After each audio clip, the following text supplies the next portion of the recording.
You know, I didn't really think this through. Hold on. Uh, uh-oh. Okay. Give me one spicy hot minute to get everything set up. I should have planned this in advance. Uh, this is gonna be a mess. There's the live stream. There's the live stream. Give it to me. Give me the link. All right. Oh,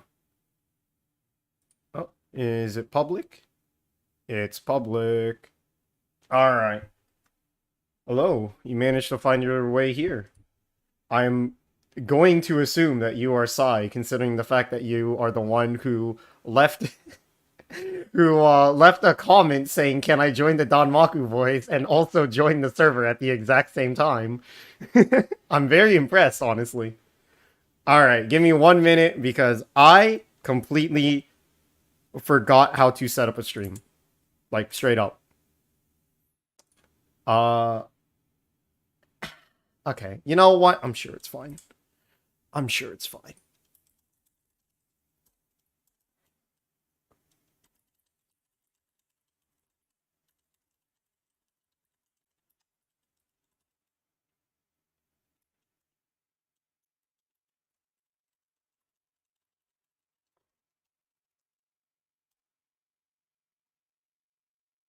Did it work? Okay, cool. It did work.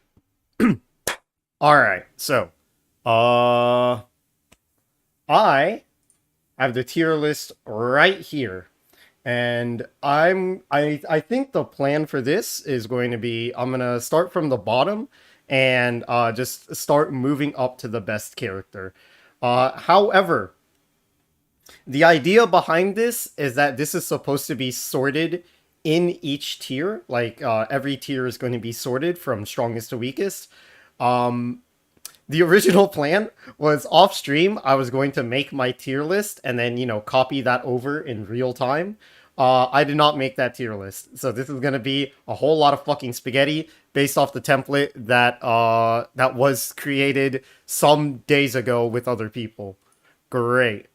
Anyways, anyways, what are my credentials for Danmaku? I have none. Neat. And I played some games.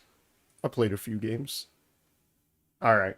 That's enough stalling. So, I do not have this set up in the slightest. Oh my god, this is going to be a mess. Okay. Only 300 hours-ish. I mean, it's a few games. All right. So, first things first. I think that these tiers could best be explained into categories. Danmaku as a game, I guess as a whole, is all about, I would go so far as to say resource management, because if you don't have cards, you really can't do shit in the game, right? So, here's what I'm going to do. I think that each tier can be summarized into the way that they play around resources and I guess their game plan as a whole because of that. So for S tier, I would say that these are characters that have some kind of guaranteed game plan. Uh, you can only put so many characters in this. I really did not think this through. Really? I I can't put more characters here. That sucks. Is there really nothing I can do about that? I actually did. Oh my god, I really should have tested this earlier. Okay, you know what? Whatever. Alright, they have some kind of guaranteed plan, right? Like, the absolute best characters in Danmaku, no matter the cards they draw, they have some kind of game plan, no matter how many cards they have, how little cards they have. They can always do something to advance their game plan. And that makes the absolute best characters because they don't have to rely on the luck of the draw. They are just fundamentally, consistently really fucking good. The A tier, I believe, can be summarized into characters that have some sort of efficient plan. The best way, I don't know how to do this in like 10 characters or less. What the hell am I getting? I was really hoping to. Uh, okay. I guess it would be like resource management or some sort. Uh, okay. What would be the best way to put this? Uh, you know what? Let's go with this. They usually have some way to manipulate, nope, nope. Okay, I guess we're doing resource manip. Fine. They usually have some way to manipulate resources. So while the S tier is out here doing, shit guaranteed, what the A tier, oh my god, dude, why is this thing so ugly? Oh my god. Oh my god. I have to break line there. Bro, this formatting is shit. Okay. They have essentially they manipulate resources in some way, whether that's generating more resources for themselves or being able to exploit the resources they currently have to their fullest advantage. I just got a call. This is very unfortunate. I wish I had an intermission screen, but I lost it. Give me a hot minute.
Wow. I am really beginning to believe that I should have made a structured script for this and just treated this like a video.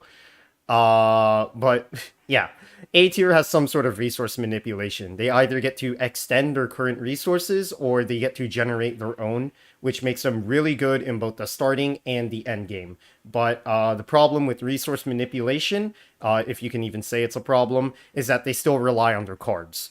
You know, of course, characters are going to rely on their cards in a card game, but that's what makes the S tier so special. They don't rely on cards. They just work with whatever the hell is happening. Pre-recorded stream, SMH my head. Bro, I should have just made this a pre-recorded stream. It would have been so much easier that way, for real. Alright, B tier.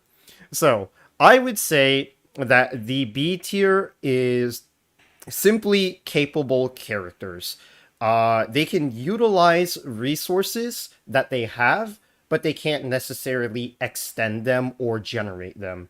So like they use their cards, and and it's really weird to say that they use their cards because it's just of course everyone uses their cards, but you're going to see that as I get lower into the tier list, it's going to be more and more problematic.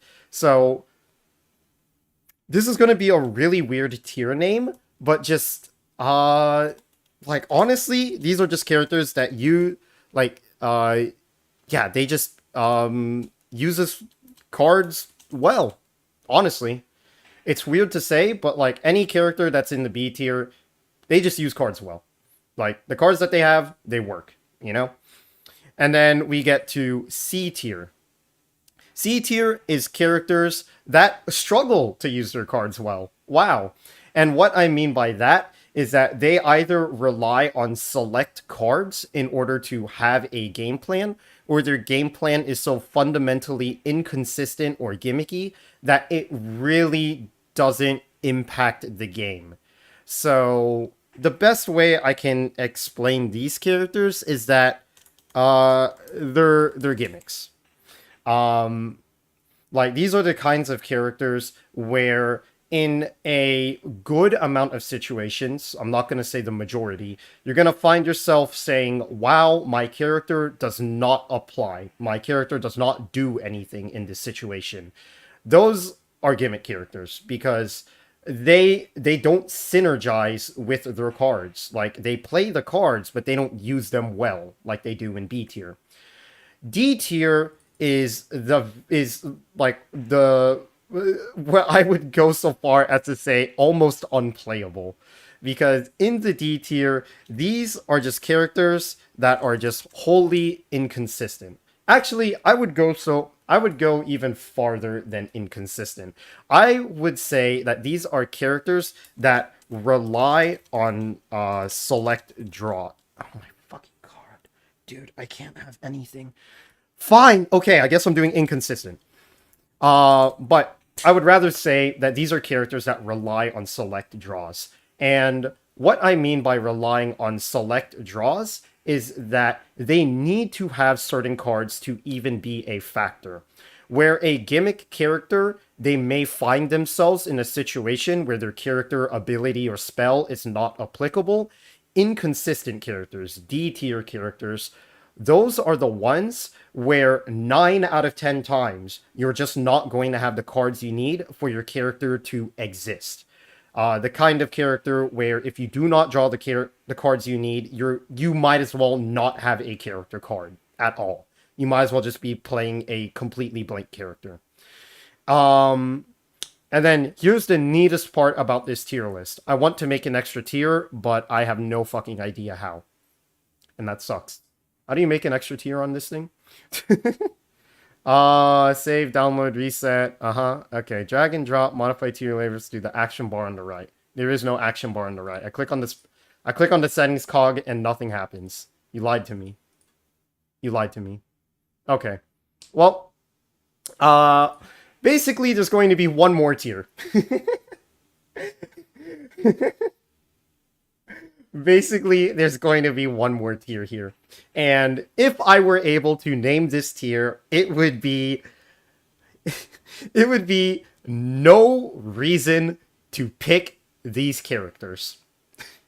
And these are the characters that are just so fundamentally broken, and broken in the bad way, that again, you might as well just not have a character card.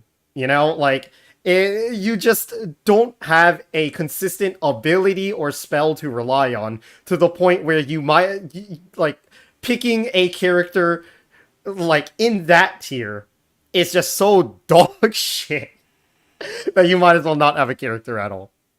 So there's supposed to be an extra tier here, but we're just gonna roll with this. NFT tier, not freaking tier. Alright. Maybe you need to reload the template. I have no idea. I have reloaded this template like 3 times. I don't wanna rename everything. I'm gonna be real with you. I don't want to rename everything. I'll give it a shot. I'll give it a shot. How do I refresh the page without showing my toolbar? Alright, cool. Whew. Alright, well, it refreshed. Oh no. Okay. Yeah, I don't know. It's just kind of broken. Like, I'm clicking on the settings cog, but it's not working. This is making me sad. Screw it. You know? Screw it. I tried. Alright, so. In the NFT tier. Dude, you can't have shit in Detroit, man. Oh my god, why am I getting calls now? This is so unfortunate. Alright, I wish I had a BRB screen, but give me a minute.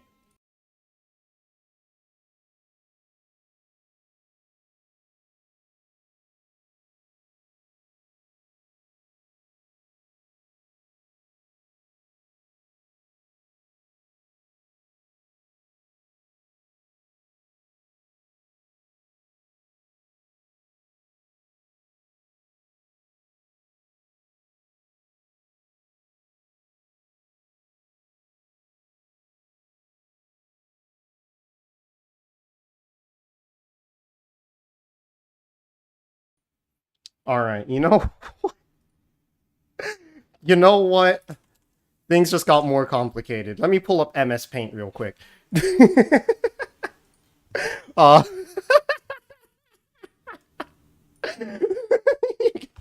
You're gonna have to give me a hot minute here. This is the most unfortunate timing. Oh my god, bro. Alright. Give me a bit. Give me a bit.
Alright.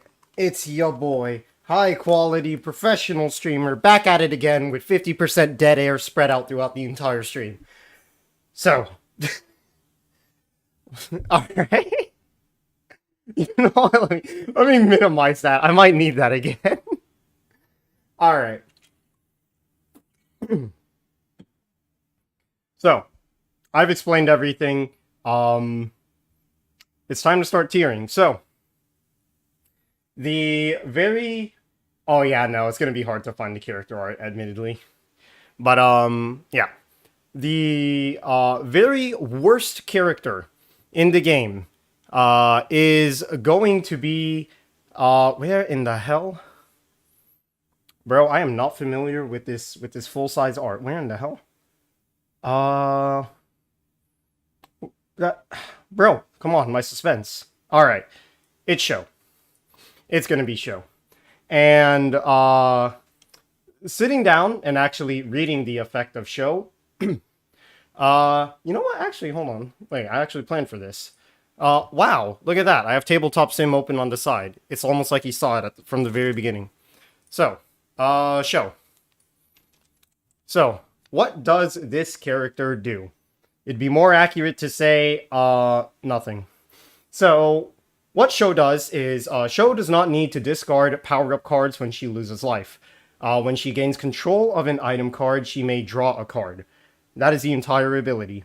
The spell is that you may discard an item card or discard an item card that you control from play as you activate this to target and attack a player in range. And if you discarded an item card, the attack deals damage equal to the point value of the card.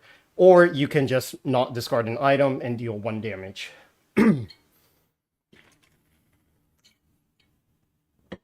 So, the very first and obvious problem with Show here is she needs an item card. First and foremost, she needs an item card. And as the sole character that I have ranked as the absolute worst in the game, where you have no reason to pick her, that is the reason why. The ratio of items in Danmaku is not very high. In your starting hand of 4 cards, 5 if you're heroine, or more if you're later in the turn order, you are not 100% guaranteed to get an item card. I would say your chances at best would probably be around 25% to have even a single item, let alone an item that can actually, help you survive if you're later in the turn. But nonetheless, without an item card, Show literally does nothing. The lack of a need to discard power-up cards means nothing if you have no power-up cards. The extra draw when you control an item card means nothing if you don't get an item card. And her spell is literally just a normal shoot if you do not have an item card. This character wholly relies on getting an item card, and frankly, that is just something that is not guaranteed to happen. And when a character is that inconsistent, it's just not viable. There's not much you can do with Show, purely because she needs to have an item card. And for that, she goes below inconsistent, if I had the opportunity to do that, in the there is no reason to play this character tier. Because why would you play Show when you can just play anyone else who can draw cards? Also, I lost my little tier list. God damn it. I should have this planned out better. Okay, and then I lost the stream. Okay, you know what? I'm not good at this streaming thing. There you go. All right. Oh my God, dude, how do I set up this thing so I can actually see? Give me a hot minute. I need to move things around on my desktop. Oh. All right, cool. Yeah. So, actually, moving on to the just inconsistent tier. Again, this may not be perfectly ordered. I might rearrange some things as I do them, but I have the general tier list here. The next character in first character in the inconsistent tier is going to be Futo. Wow, that is clunky. And pulling up Futo in Tabletop Sim. Futo is another item-based character. So, what Futo does is, again, does not need to discard power-up cards when she loses life. That is a useful benefit to have, although maybe not fully applicable. And when Futo is attacked, she may discard an item card she controls from play to avoid the attack. The spell is you may choose 2 other players and force them to swap hands, and then you can attack a player in range. So, very, very similar thing to Show, and again, the reason why she's in the inconsistent tier. you're playing half a character until you draw an item card. The ability to turn items into a dodge, that is a factor that exists. But again, without the ability to guarantee the fact that you can get an item in the first place, she literally does not have an ability. And then moving on to the spell, the most that the spell does is really annoy somebody. Like the fever dream for Futo is that you target someone with a full hand that you hate, and then you target someone with an empty hand that you want to help out, and you force them to swap hands, and then you attack the person that you hate who now has an empty hand. Great. The problem is that it doesn't help Futo. Futo is not inherently benefiting from this. It's more of a team play. So in a situation where you don't know team roles, it really doesn't do much. So Futo is more of an annoyance at the table rather than a legitimate threat. Like, like she can make plays, but the fact that she cannot target herself to swap hands, as in give somebody your empty hand and steal theirs, that you like having the ability to target yourself if you swap hands alone would actually be pretty damn good. And I would almost be tempted to say enough to get out of the inconsistent tier. But that is not the case. The most you can do is annoy two other players with literally zero benefit to yourself, aside from the shoot that you're playing for free, I guess. Futo is just wholly inconsistent. And then for the next character, we have do I agree with this? You know what? Let me just go with the tier list I have here, and then I'll discuss it further. Next we have Kamachi in the inconsistent tier. And what she does, I need to find a better way to switch between the two. What she does is, during other player's turn, she has a max hand size of 7. So by default, your max hand size is 4, and you have to discard at the end of other people's turn. So essentially what this means is that if one way or another you did not discard on your own turn, where your hand size is 4, you can hold more cards. So inherently more defensive because of that. And then the way that you do that is by skipping your turn, which includes your discard phase. When she skips her turn, she can look at the top 7 cards of the discard pile and then put 3 of her choice into her hand, and then can't skip a turn, or cannot skip 2 turns in a row. And then she has the spell of when someone would avoid an attack, they do not avoid the attack, and then you attack the player regardless of range. So essentially you kind of pile on to someone. So let me think about this one. Yeah, okay. I do not think that she is near the bottom of the inconsistent tier, but I do believe that Kamachi is inconsistent. And the primary reason why is because turn skipping as a whole isn't exactly the best idea. You're not necessarily benefiting yourself when you skip your turn because by default, you draw 2 cards in the draw phase. By skipping your turn, you're getting 3 cards instead, but you lose the ability to actually play any of those cards. So Kamachi is going to almost, like, I would say exclusively, but, you know, she does have a turn every other round, is going to rely quite a lot on reactions to actually play and influence the game. And yeah, you raise a good point in chat mob, where the sleeper characters, there is another one, they specialize at surviving until late game. The problem with surviving until late game, though, is that it doesn't necessarily help you win. You just kind of stay alive. Again, a character, or a player, I should say, rather than a character, would like to have influence over the game. You're not exactly opening up Danmaku to say, gee, I sure would love to play half as much Danmaku as everyone else, you know? And especially in Lunatic Extra, turns go on and do more than the two cards that you draw.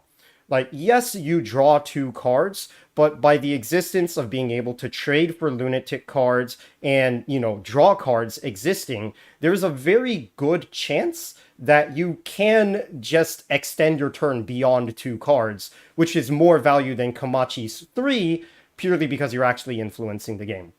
Add on top of the fact that Komachi relies on the previous player to influence what she picks up, and then you have a character who kind of just gets shafted.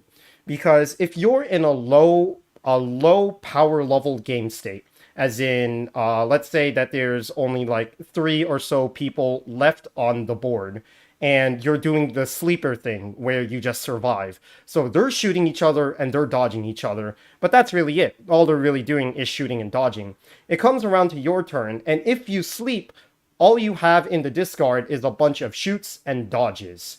It's not in your favor to pick up really any of those cards because they all kind of suck. It's a low power level game state. She can't exactly power creep above anyone else through any influence of her own. She wholly relies on the game plan of others, and of course, if you're sitting next to a Komachi, you're going to do your damnedest to screw them over unless you actually like that person. So, yeah, her ability is far from the best. Sleeper characters as a whole are kind of not the best as a concept. And then the spell is admittedly pretty good, actually. I'd say that the spell is actually pretty good. Forcing your opponent to not only fail a dodge, but take an additional hit, that is a double swing in your favor, assuming that you hate the person that, this is targeting, which I assume you hate, because why else would you force someone to whiff a dodge? I don't know why the fuck I'm saying this. It's obvious. But yeah, forcing a situation where someone plays a dodge into taking two attacks from taking 0 damage to taking 2 damage, that's a pretty big swing, and it's a pretty big drain on resources. And I think the wording prevents them from dodging at all, even if they use another graze. That's the neat part about Danmaku. We don't have problem solving card text. I actually don't know. Like, yeah, deadass, I don't know. It does say when a player avoids an attack rather than would avoid an attack. So presumably this is during the resolution of a graze card or a avoid effect rather than the activation of it. I'm using Yu-Gi-Oh terms right now, but whatever. So yeah, it might actually be just straight up undodgeable, that first attack. I have no idea. Danmaku is kind of a mess when it comes to rules, but it's a pretty good spell, all things considered. It's just that Komachi really cannot influence the game by any will of her own, making her a inconsistent character. Alright, I am going to destroy my alt button. I need to find a better way to put up a still screen like that. So, next character. We have a character that I do not have to put much thought into. Cool. And frankly, neither does she. Utsuo. So Utsuo is certainly inconsistent, but inconsistent at least in the funny way. Let me go pull her up. Wow. So, what does Utsuo do? Utsuo, during her turn, may discard 2 cards to activate her spell. And her spell is to choose a player in range and attack that player 3 times, and you lose 1 life. So, hold on, Streamlabs is all messed up right now. What the heck? Uh-oh. Alright, there you go. Alright, problematic bird indeed. So, what's Utsuo's game plan? What is Utsuo trying to accomplish? Long story short, die. That's all that Utsuo is here to do. She's here to show up, fuck shit up, and die. And she's pretty good at that. I'm gonna be honest. Like, if you as a player are looking to fuck up the entire table and die, well, frankly, Utsuo might be extremely consistent in doing that because she is. Unfortunately, though, 9 out of 10 people do not want to instantly die, and that goes for the Utsuo player themselves too. So, the main benefit of Utsuro here is that she can activate her spell literally every turn. Knowing that you can draw 2 cards during the draw phase, Utsuo's entire goal is that I can attack 3 times and lose 1 life. And that is what she does. That's all she does, as a matter of fact. I literally just explained the entire character. Utsuo really struggles to have an impact on the game purely because she's sort of a glass cannon. And the problem with being a glass cannon in Danmaku, and I'm going to go so far as to say Danmaku Lunatic Extra makes this even more problematic, is that everyone is a glass cannon, actually. If you get on the nerves of literally 2 people, you are dead. 2 people ganging up on you is literally all it takes to die in Danmaku. So, when one of the people ganging up on you is yourself, you are not in a good situation because you will just die. The only saving grace of Utsuo is the fact that she has a multi-attack spell. Multi-attacks are inherently better than a single big hit purely because it drains more resources to actually dodge all of those attacks.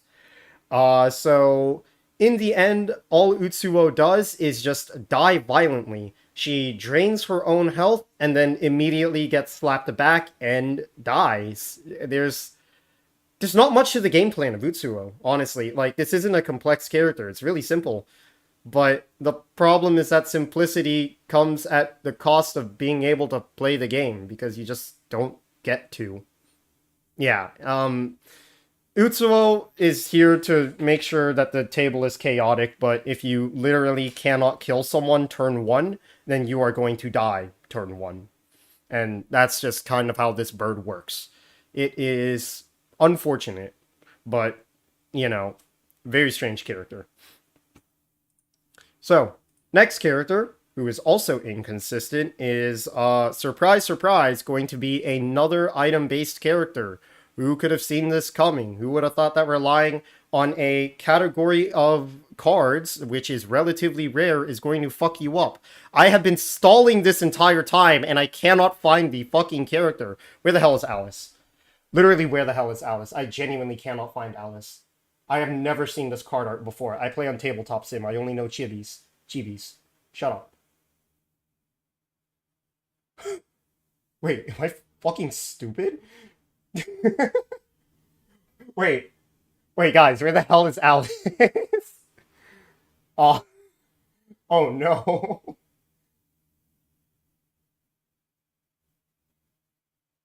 Oh my god, why is she so pale? Okay, I found her. I found her. Oh my god, I found Alice, guys. Alright. Yeah, Alice sucks. Yeah, that's really it. So, what does Alice do? Well, pretty much exactly what I said. She's another item-based character. So, she doesn't discard power-up cards when she loses life, pretty typical of item-based characters. And on her turn, she can discard an item card she controls to activate her spell.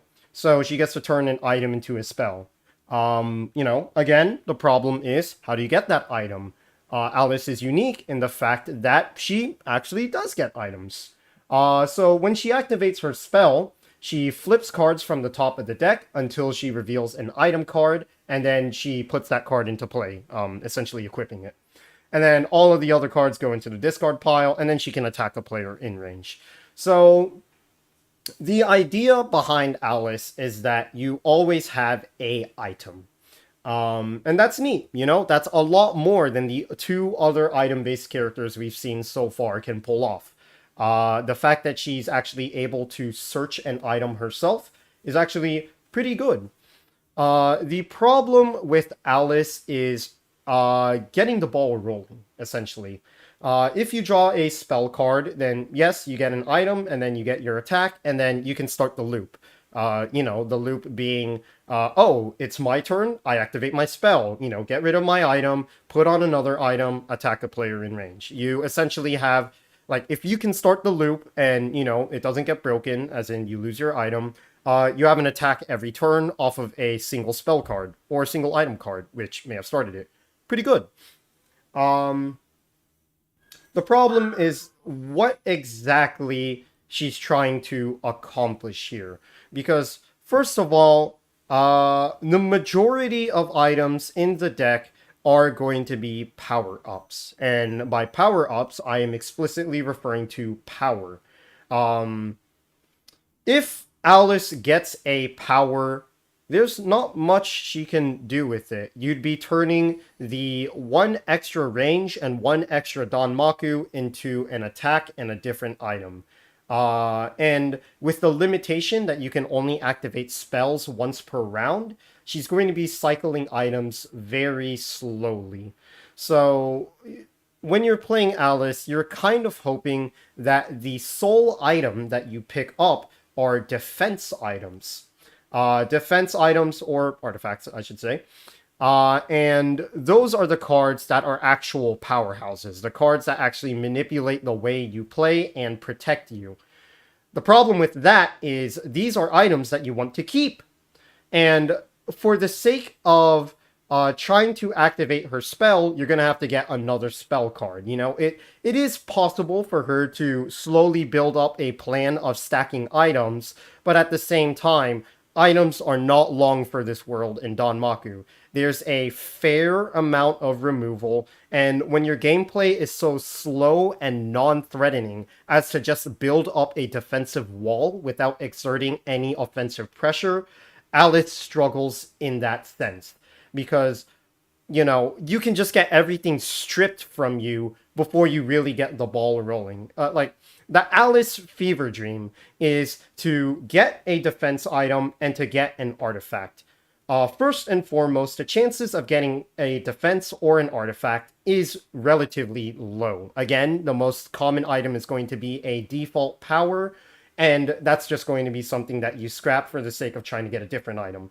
If you do get an artifact or a defense item, you're going to have to draw another spell card because you want to keep that card. Like, items are inherently powerful, which is why these item-based characters exist, because playing around some of the more powerful cards in the game due to their permanent effects, unless stated otherwise, is pretty solid.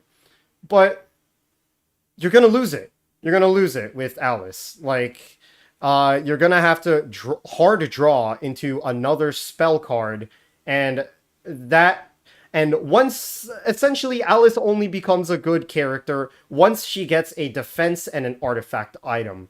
Admittedly, she is going to get that defense and artifact item easier than most other characters, but not easy enough. She's going to have to hard draw into 2 spells, and that's not even considering the fact that she's going to dead flip into some bad items.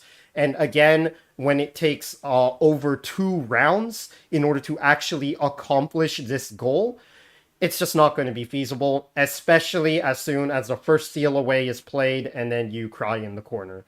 It's an interesting game loop, but it's one that just cannot sustain itself, nor has any significant impact on the game. Well, I guess you could consider a significant impact being removing good items from play, but they go into discard and then they get shuffled anyway, so who gives a shit? So, the next character, who is also going to be inconsistent, is Green. Where's Green Reimu? There you are. Alright, so, Sanai. It is another actually interesting design, but one that will easily blow up in your face. So, what does Sanae do? Sanae, when she plays a Danmaku card, she looks at the top card of the deck, and if she does, she can place that card back on top of the deck, into the discard pile, or into another player's hand. Long story short, you can play a Danmaku card and throw it somewhere that isn't the discard pile. Cool. And her spell actually synergizes with that, where she can choose a player in range and they have to reveal their hand. You attack that player once, and then you attack them again for each Danmaku card that they have in their hand. So the obvious goal with Sanai here is that you want to look at somebody that you hate, load them with Danmaku cards, and then dumpster them for a bunch of multi-attacks. And again, multi-attacks are really good. And, and knowing that a good amount of their hand is actually going to be Danmaku cards and not dodges, you can be relatively certain that these attacks are going to land. The problem with this game plan is that the fantasy does not come true. More likely than not, you're just going to give a Danmaku card to one guy that you hate, if you're going to give it to them at all, honestly. And that's really it. You give them a Danmaku card, you play a spell, and then you get one more attack than you otherwise would have.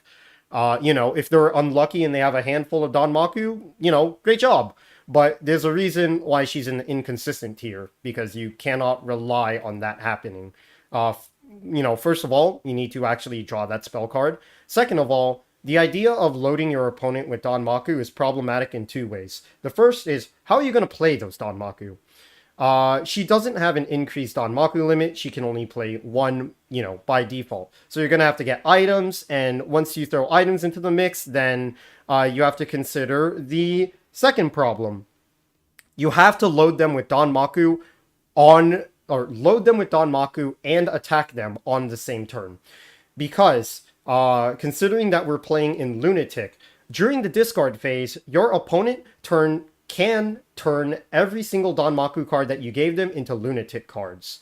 So if you do not kill them the turn that you load them with Danmaku cards, they are going to clap you back, because you just gave them free points to throw away to get Lunatic cards, and you're going to die, essentially. Sanai cannot rely on her game plan because it just wholly fucking backfires on her. She isn't capable of one turn killing someone without the right setup, and with that same setup on any other character, they would probably do the job better. So, yeah, Sanai just can't. She honestly helps the opponent more than hurting them. And, okay, I will acknowledge the sub-strategy of trying to give those Danmaku cards to someone you like, so they can turn it into Lunatic cards.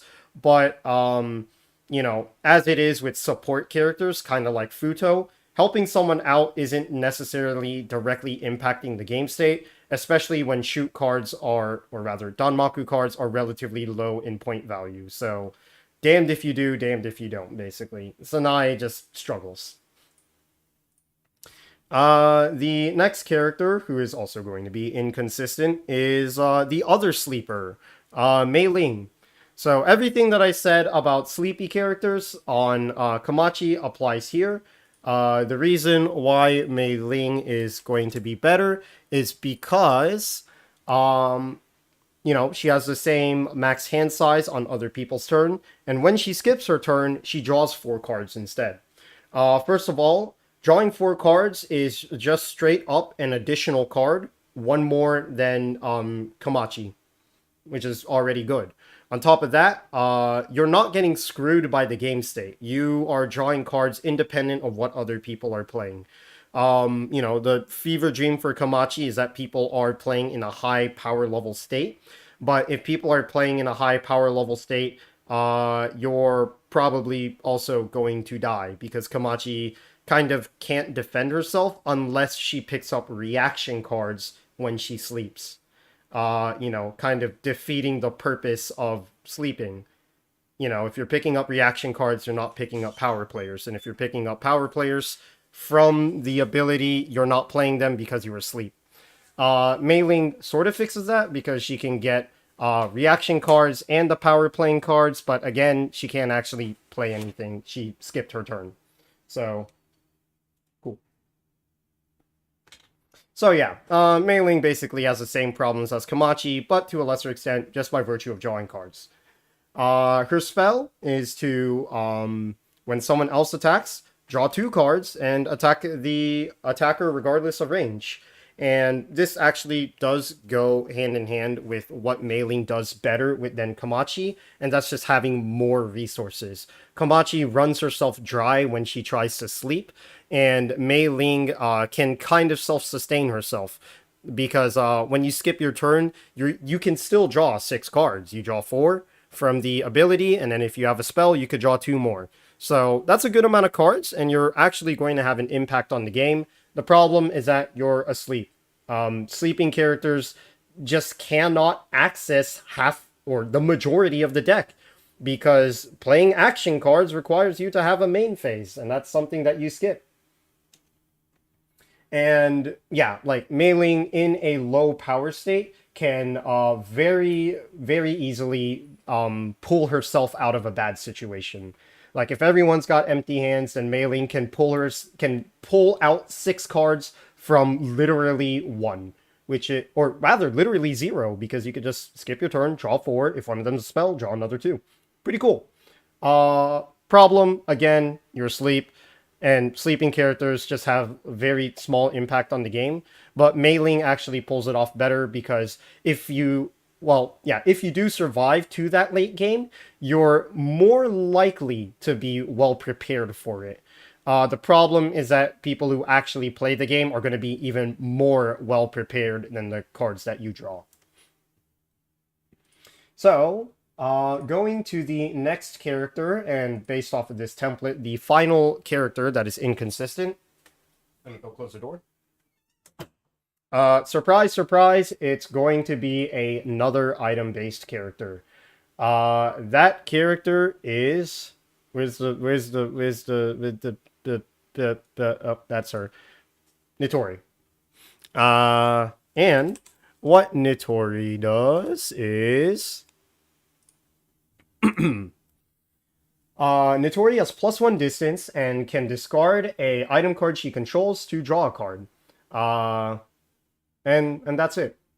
Her spell is to choose a player, and until your next turn, you deactivate their items. You don't discard them from play, you just deactivate them, and then you can attack that player if they are in range. So Nitori plays the item game, and that is inherently problematic. Again, if you don't have an item, you literally have half of your ability. On the bright side, having the passive +1 distance does inherently make her better than the other item characters, purely because she doesn't need to have an item to have that +1 distance. And that's it. The distance, while maybe not the most influential thing, does play a role in protecting you. Sure, there are ways to bypass distance, but those methods are going to require a hard draw into them, your own, character ability, or additional resources. And if you manage to essentially drain your opponent in any way, that's pretty good for you, because a weak opponent is a stronger game state for you. When she does get an item, though, the problem is that she has to get rid of it to draw a card. So essentially what this is saying is that the majority of the time you're going to be mulliganing cards. Mulliganing as in you draw a card just to get rid of it and redraw. More likely than not, you're going to do this with powers and power-ups that you cannot fully utilize. And she does have the benefit of being able to use those items before she gets rid of them. For example, you could play a power, then play 2 shoots, and then get rid of the power to redraw. Not exactly the worst thing. The problem is that losing an item for a draw that you cannot control is more likely than not going to be not very beneficial unless that item is once again, a power you cannot utilize. Artifacts are powerful and you want to keep them. Defense items keep you alive, and that +1 distance that she has is the sole thing keeping her above the other item characters, which is, an inherently defensive property. There's literally an item of just +2 distance. Cool. So yeah, she plays the item game, but she doesn't inherently rely on it fully. And yes, I am tier listing a card game. So, her spell. Her spell is interesting because you get to turn off items. If anything I've said in the item character category should stick, it is that item character or items are inconsistent. You cannot rely on drawing an item. And that goes for your opponent too. If your opponent has 0 items, all you're doing is attacking them. That's literally it. This is literally just a shoot if your opponent has no items. If they do have items, this also means nothing if it's not a defense or an artifact. Yeah, like, you get to turn off their power, which is neat and all. So they're probably going to attack you less, probably. But again, power cards are essentially inconsequential. The fever dream of Nitori is to turn off an opponent's defense items and essentially do her best to dogpile on them, both herself and her teammates, on that opponent while their items are turned off. The problem with this is that the items come back. They're not discarded from play. They just lose their effects, and because of that, if you are trying to enact this game plan alone, or if your teammates do not see what you're trying to accomplish, which is admittedly pretty obvious, but I don't know. Yeah, you're not going to go anywhere with that. You're going to turn off their items, be a minor inconvenience during their turn, since yeah, like, yes, it actually is a lingering effect. So if they play a new item, while their items are turned off, that new item will also have no effect, which is pretty cool. But again, you'd rather just get rid of them, like one round in Danmaku is enough to die in a coordinated situation. In a scramble fest, rounds go by, and Notori just struggles to capitalize herself on the window that she creates by turning off items. So she's just inconsistent. Inconsistent in losing half her ability by not having an item, and inconsistent in losing half her spell if no one else has items. Pretty whack. And then that is the end of the inconsistent tier. So now we get to move up to characters that I consider gimmicky. They have a purpose, but that purpose may not exactly come up very frequently or in the game at all. But when they do their gimmick, they are pretty impactful. So the very first of the gimmick characters is... Oh lord, I cannot identify this art, man. I have not seen this before. Come on. Oh, wait. Yep, okay. Miko. Cool. So, Miko. What does she do? Why is she a gimmick and not just outright inconsistent? So, what Miko does is, during a turn, she may give another player any number of cards from her hand. And when her hand is empty, she can just activate her spell card. Her spell card is to choose a player, force them to discard their hand, and then draw 3 cards. And then you can attack a player in range. So, Miko is an interesting character, and I would say not outright inconsistent, because she has a game plan that she's trying to accomplish, which actually does work out really well in her best case scenario. And her best case scenario is actually not the most impossible thing to accomplish. What Miko is trying to do here is one of 2 things. During her turn, if she has her cards and can identify a teammate and an enemy, you can give all of your cards to your teammate. And in the process of doing that, you enable yourself to activate your spell. And it's very important to note that Miko can give any number of cards to any player any amount of times. So you can spread them out evenly, you can stack them all on one person, you could give them the cards one at a time, like give them a card, play a card, give them a card, play a card. You can just do that. You can just get rid of your hand in any manner you see fit. Which does give her a sense of flexibility in being able to play power cards that she actually does draw into. And then, as a turn closer, essentially, when her hand is empty, she can activate her spell card. And by and what she does is, she chooses a player, forces them to discard, and draw 3 cards.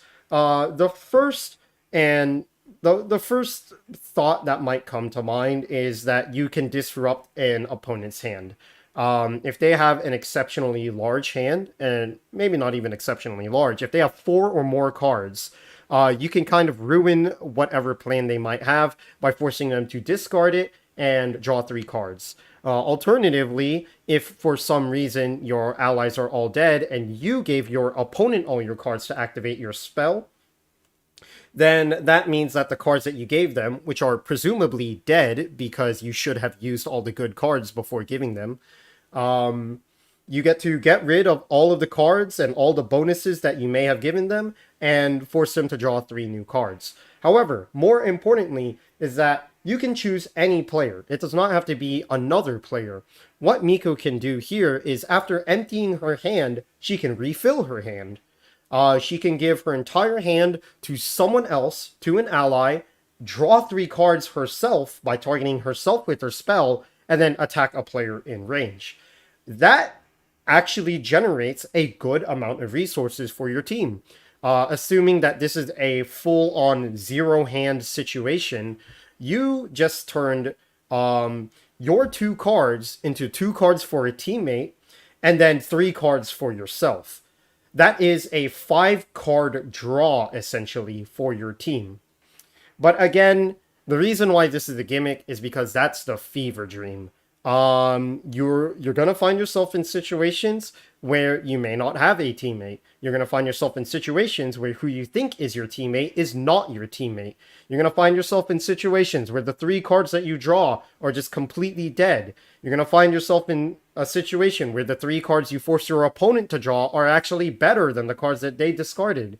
The fever dream is nice and it's applicable, but having to essentially rely on all of these conditions and everything going right doesn't put things in her favor. And that's just why she's gimmicky. Her game plan is actually consistent, just gimmicky. And then, where the hell is my cursor? Wow, I've been here for an hour and I've only done not even 10 characters. I need to speed this up. Alright, so the next character on this list is going to be... Oh my god, dude. I have never seen this art before in my life. Yugi. There you go. So, what did Yugi do? That cool. So, what Yugi does is there are a lot of characters. Oh my god, there's like 48 or something? I don't even know. It's like 40 something. What Yugi does is she doesn't need to discard power-up cards when she loses life, but she is not an item-based character. What she does instead is when she would avoid an attack, you can instead not avoid the attack. And if you do that, then you can attack the attacker regardless of range, and if that attacker is in range, it is an unavoidable attack. Essentially, you turn grazes into revenge shots. Sometimes undodgeable revenge shots. And then she has her spell, where if she is attacked or loses life, she can draw a card, gain 1 life, and attack a player in range. The gimmick is pretty clear. Just like with Miko, there is a cohesive game plan here between the 2 parts of her card, and that is to essentially turn your grazes into a shit ton of damage onto your opponent, and play your spell so you don't actually die in the end. In a perfect world where you have a graze and a spell card, you would take 1 damage and then draw for damage and attack your opponent. Then you would activate your spell, draw another card as a part of the effect, regain life, and then attack a player in range, which could possibly be the opponent. So you turned a graze and a spell into, in a perfect world, an unavoidable attack, a avoidable attack, and 2 draws all while not losing any life.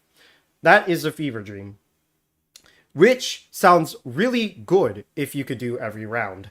But the problem is that it's a 2-card combo. You need to be able to dodge an attack in the first place, and you need to have your spell. And on top of that, not only do you need to have your spell, you have to keep in mind that you can only use a spell once per round. You cannot double stack this effect. So once you use your ability once, if you get the full combo off, you get your 2 attacks, you get your 2 draws, you're happy as hell, and your opponent attacks you again, you kind of don't want to use your ability. Unless you're willing to turn 2 grazes into a proper graze and a revenge shot, you're probably just going to dodge the attack. So, realistically speaking, you're only going to be using the ability whenever you have the spell available. Otherwise, you'd just be throwing life away. The undodgeable part of the attack may come into play, but again, that's why she's a gimmick character. She has this perfect world where she blows someone up for attacking her a single time, but she needs to have the cards to do it, and she can only do it one time. After that, she essentially loses her ability, where only in very specific circumstances would she actually want to use her ability after having used her spell. That specific circumstance being the person attacking you is in range and at 1 life. Then you might as well take the life to end a life. Aside from that, though, she struggles. So, the next character is, oh boy, I hate this one. Aeryn. This is just through and through a support character, and that is problematic for honestly the exact same reasons I brought up with Miko, but to an extreme. Well, Miko and Fudo for it, but to an extreme. So what Aeryn does is she could play reaction, item, and healing. Oh my god, why do I keep getting calls? All right, you know what's a good thing I kept my stupid MS Paint BRB. Ah, unfortunate. Give me a bit.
You know, I guess these phone calls are just gonna be my dedicated breaks. Alright. Oh, I cannot believe I actually did need this BRB screen. That bad boy's coming back, isn't it? Alright, anyways, I was talking about Airing. That's right. Okay, cool. Airing's through and through a support character. You can play reaction, item, and healing cards on behalf of other players. And when you activate your spell, you gain 1 life. Your someone else gains 1 life, and you can attack a player in range. So literally, all this character does is support somebody else. It's not fun. That's the most I have to say about it. Airing as a whole is really gimmicky because you entirely rely on having someone else actually do the playing. The most you're doing is keeping them alive. And the problem with that game plan is that resources that are dedicated to keeping them alive are not keeping you alive. And resources dedicated to keeping them alive is not dedicated to you killing someone else. Keeping someone alive is inherently just kind of a whatever deal because under the assumption that you are supporting the correct person, for example, partner airing is like the first thing that comes to mind. That other person does not have the firepower of 2 people just because you're supporting them. They're still going to get their draws and they're still going to be able to defend themselves. They just happen to have twice as much defense. Again, nothing is saying that you cannot contribute your own offense, but Erin has no offense. All she does is keep things alive. And because of that, she's just gimmicky. Like she can certainly be strong. She can certainly support someone to the extent where they essentially become a boss character. But at the same time, in a team setting, you would rather have someone that has a legitimate impact rather than just being a walking dodge for you. It's it's hard to make a good case for airing just because it's mainly opportunity cost when it comes to airing. Her being able to support someone else sounds like the power level is like the power level of the 2 characters is equivalent to 2 characters. But you have to consider that Erin's ability to support someone else is not an ability to harm someone else. So offensively speaking, she is not a character. She is a blank card. She just has improved defensive capabilities, not for yourself, but for someone else. You pick Erin if you just kind of don't want to play Danmaku. Like I consider it both not fun and not effective. The best way to support your teammate is to kill the person that they're trying to kill. It's really that simple. So, moving on. We have a very similar situation, as a matter of fact. Where in the hell? Uh, where's Kaguya? Where's Kaguya? I'm stupid. And yes, offense is the best defense. Like, Danmaku is a game where 2 people can work together to blow someone up. But, you'd much rather have the tools to blow someone up rather than, just keeping someone alive. Where the hell is Kaguya? I cannot see. I have never seen this art before. I really wish this was a stupid chibi version. She's resting. Shut up. Kaguya, Kaguya. Okay, okay, there you go. Oh my god, the big fucking moon. God damn it. Alright. So, Kaguya.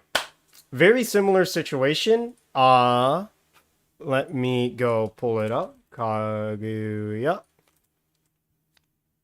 But instead of supporting someone else, she is just supporting herself. At the start of Kaguya's turn, you flip the top card of the deck. If it's a cold season, you gain 1 life. Her spell is you can attack a player in range, then discard your entire hand to take an extra turn. So, first and foremost, Kaguya's game plan is not cohesive. Her ability does not play into her spell in the slightest. The most it does is maybe get you an extra life, but if you're 2 life down, you have more things to consider rather than throwing away your entire hand to have the 50-50 of gaining an extra life. That's just not a good deal. And yeah, like Kaguya at most does just kind of stay alive. Like the most that you and yes, I did say that like her spell does give you another 50-50 chance at staying alive, but that does come at the cost of discarding your entire hand. If you're already in the worst case scenario of not having a hand, you have bigger things. So you would much rather play a character that can actually make something of your single card rather than just trying to, rely on your next draw too. And again, like being able to possibly gain another life and draw 2 cards from an empty hand is better than some characters can pull off. But again, that's what makes gimmick characters. They do have their ideal situation. It's just that their ideal situation just may never come up. So Kaguya can kind of stay alive by regenerating 1 life sometimes. And if her hand is entirely empty, then you get to sometimes regain a life and essentially, continue, quote unquote. You start a new turn, so there's new rulings with that. You get to, have another turn with a brand new set of 2 new cards, which is great. Like off of your 1 turn, you possibly gained up to 2 life. You drew 4 cards, 2 from each of your draw phases, and you got an attack on top of that, which is pretty cool. But outside of that ideal scenario, things can go wrong, and more likely than not, they will go wrong. So with Kaguya, you can go an entire game and have no ability, straight up. If you miss every flip, and I'm sure that you know, I'm sure that RNG will tell you that one day you're just not gonna get the flips that you need. You miss every flip, you do not have an ability, straight up. That is a blank character.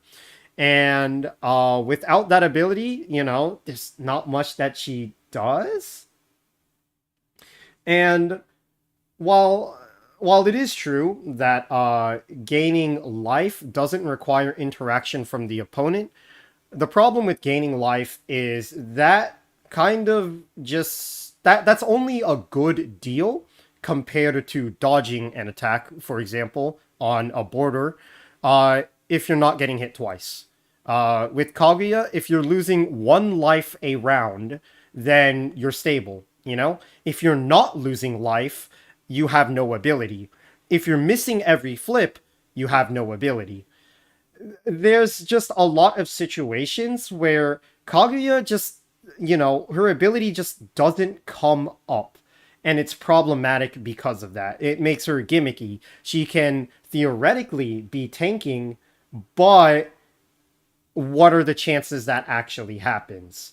Because the best way to kill Kaguya is to burst her down, just like every other character. If she never gets her flips, or if she never even gets to see another turn, which is just a thing in Danmaku, well, sometimes it just happens. Like, she can be tanky. She can, but it it's not the best way to do it. There's ups and downs to gaining life versus dodging, but the downside is far more drastic than the upside, unfortunately. So she can function, but just as with every other gimmick character, you're praying for the perfect scenario. So with that, the next character is where is she? Marissa. So Marissa does one thing really well, and that's about it. And the one thing that Marissa does very well is item removal, because what she does is during her draw step, you can draw one less card to remove an item. Well, not remove an item from play, to gain control of an item. So that is actually a swing in your favor. You're both removing an item and gaining one for yourself. Her spell is that you attack a player in range, and the attack deals 1 damage plus an additional damage for each power-up card you have in play. So, first and foremost, as with every gimmick character, your ideal perfect scenario is you have a fat stack of powers, a fat stack of power-ups, all of which you stole from your opponent because you are Marissa and their items are your items. And then you're gonna slap down your Master Spark and blast someone for 5 damage and instantly win the game, and okay hand all over the place. Chances are, though, that's probably not gonna happen. The most utility that Marissa realistically has is the ability to essentially remove items from the entire game, essentially. The cost of that is very steep, though. Um, if you manage to make it to the mid and the late game, where the big burst of damage from having 4 cards in your hand is gone, and you're kind of like feeding off of the 2 draws, those 2 draws are very important. Giving up one of those draws for an item does sound significant, but you have to consider the following. If you're stealing a defense or an artifact, then yeah, go for it. Defense and artifact items are pretty powerful, and being able to turn, your opponent's defense into both an offensive opportunity for you by stripping them down and a defensive wall for yourself at the same time is a very, very good trade.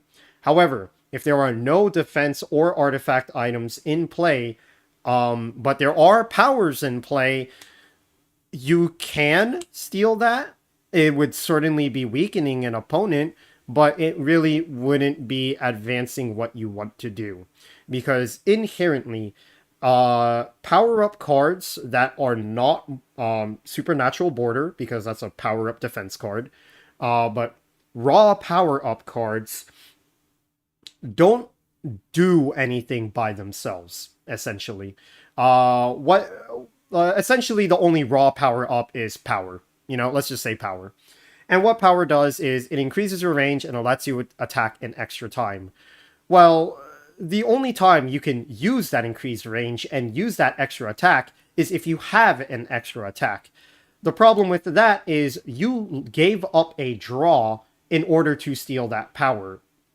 So it's not going to be utilized to the fullest, because that one shoot that you drew, like let's say you drew a shoot and stole a power, you could have just used that shoot by itself, and you would rather have another card which could actually make a play. But then let's say you drew a spell and then you stole a power, so you could get your big laser. First of all, it's only a single attack. And not only is it a single attack, it's still limited by range. Oh, but you have power-ups, so that's fine. So let's ignore that. But it's still dodgeable, and it's still cancelable. There's so many ways around a big fuck-all attack that it's not necessarily a good gimmick to have. The only reason why Marissa is really in the gimmicky tier and not the outright inconsistent tier is because while she does rely on opponents to have items, she makes sure that your opponents don't have items. And then I'm not even going to say sometimes, she has a spell that is just a shoot, basically. Marissa is not a very good character. I actually think she does belong at the bottom of the gimmicky tier, if not outright inconsistent, because she just plays around items. And again, playing around items is kind of iffy, but playing around your opponent's items is slightly more consistent, purely because there are more opponents than there are yous, which means that there's more likely to be one in play. So Marissa shuts down items for your opponent's singular item, I should say, one item per round. But more likely than not, you know, if you're stealing a power item, like, oh, I say power item, but I don't literally mean power. If you're stealing a good item like a defense or an artifact, that can be a very good swing in your favor. Her spell just kind of sucks, though.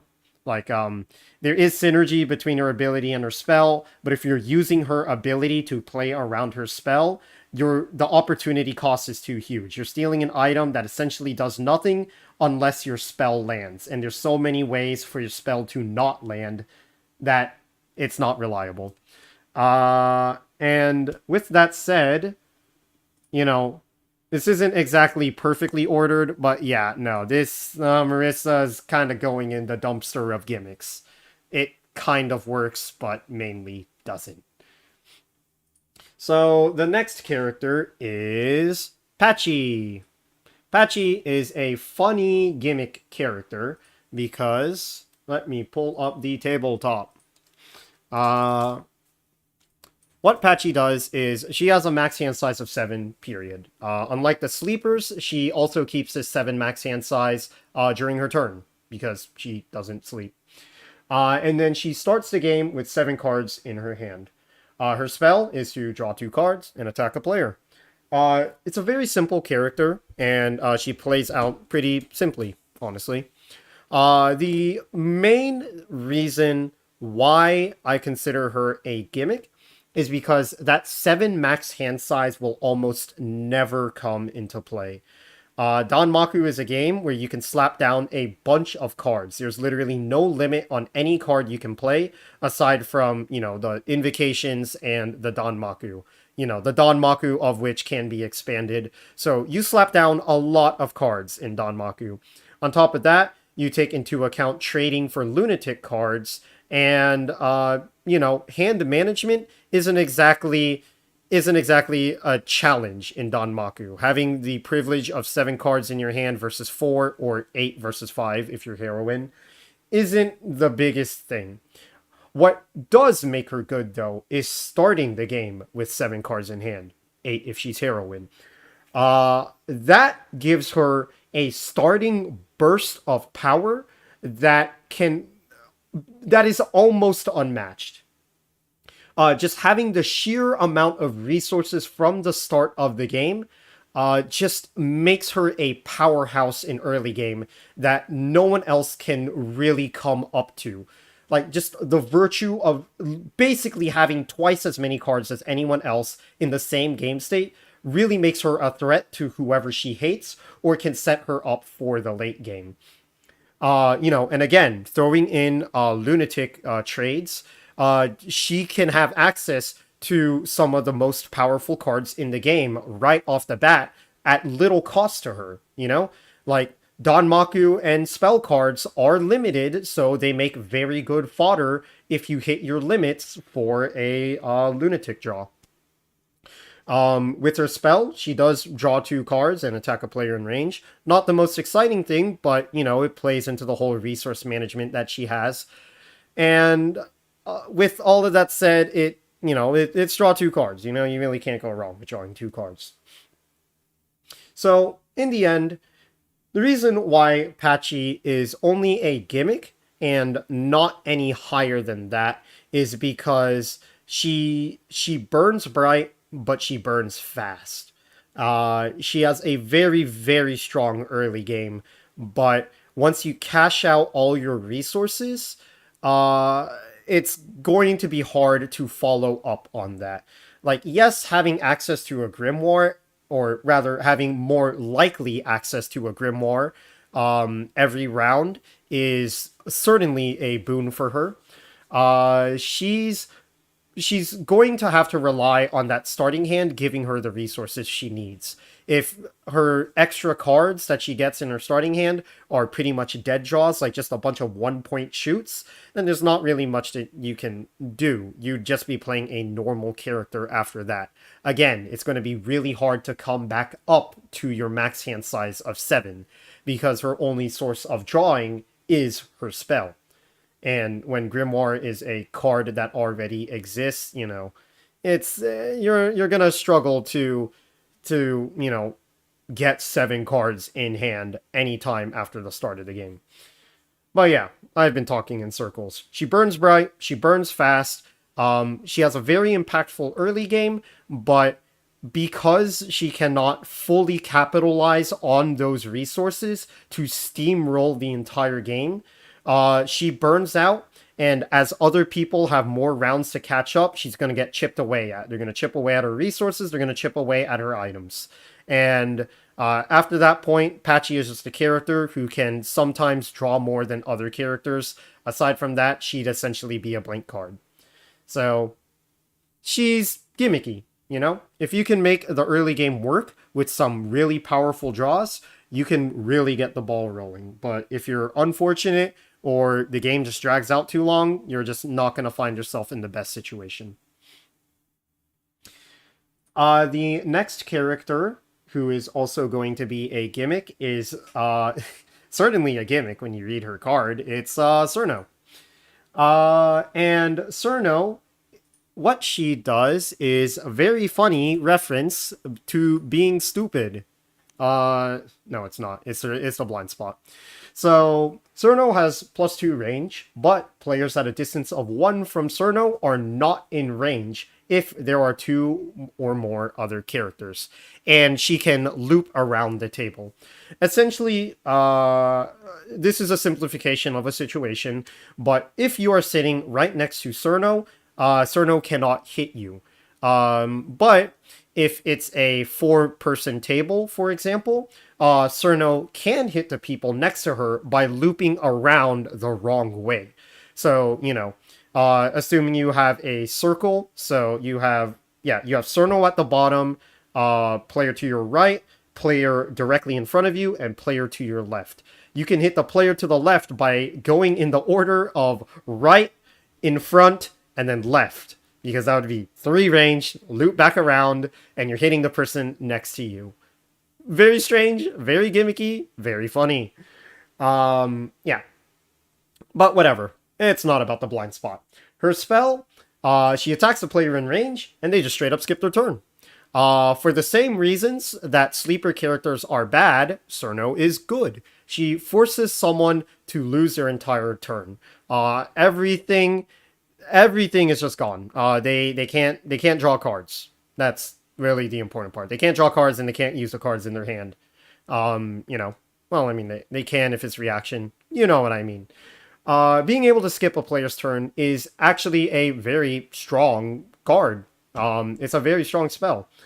The problem with Cirno and what makes her gimmicky is that that's kind of all she is. Like, all she is really her spell.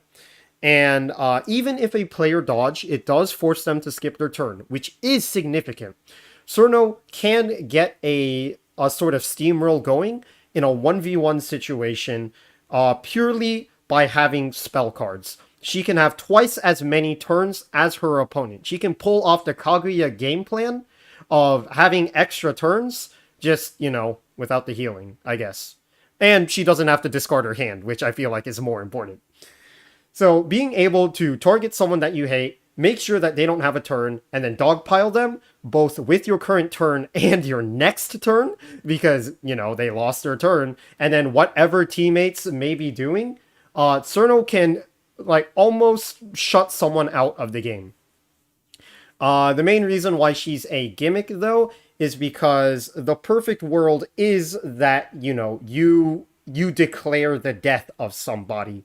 If you don't draw your spell, you certainly have superior range, but she doesn't have many ways to use it. The most she's doing with her superior range is shooting a single time. If she gets an item, then, her superior range is much less meaningful because, well, an item that increases your Danmaku count will more likely than not increase your range too, that being power. So Cirno's ability, having superior range, is not the most significant thing. she can certainly nullify some defensive items, that being focus, where that +2 distance essentially means nothing to her, and it's actually beneficial to her if you play focus and you're sitting next to Cerno, then she can actually hit you without having to loop the table. But yeah, again, that's a gimmick. It's a very specific defensive card in a very specific seeding scenario. It's you can't really rely on Cerno's ability to really give you much leverage. So you're exclusively relying on the spell. But it's a good spell.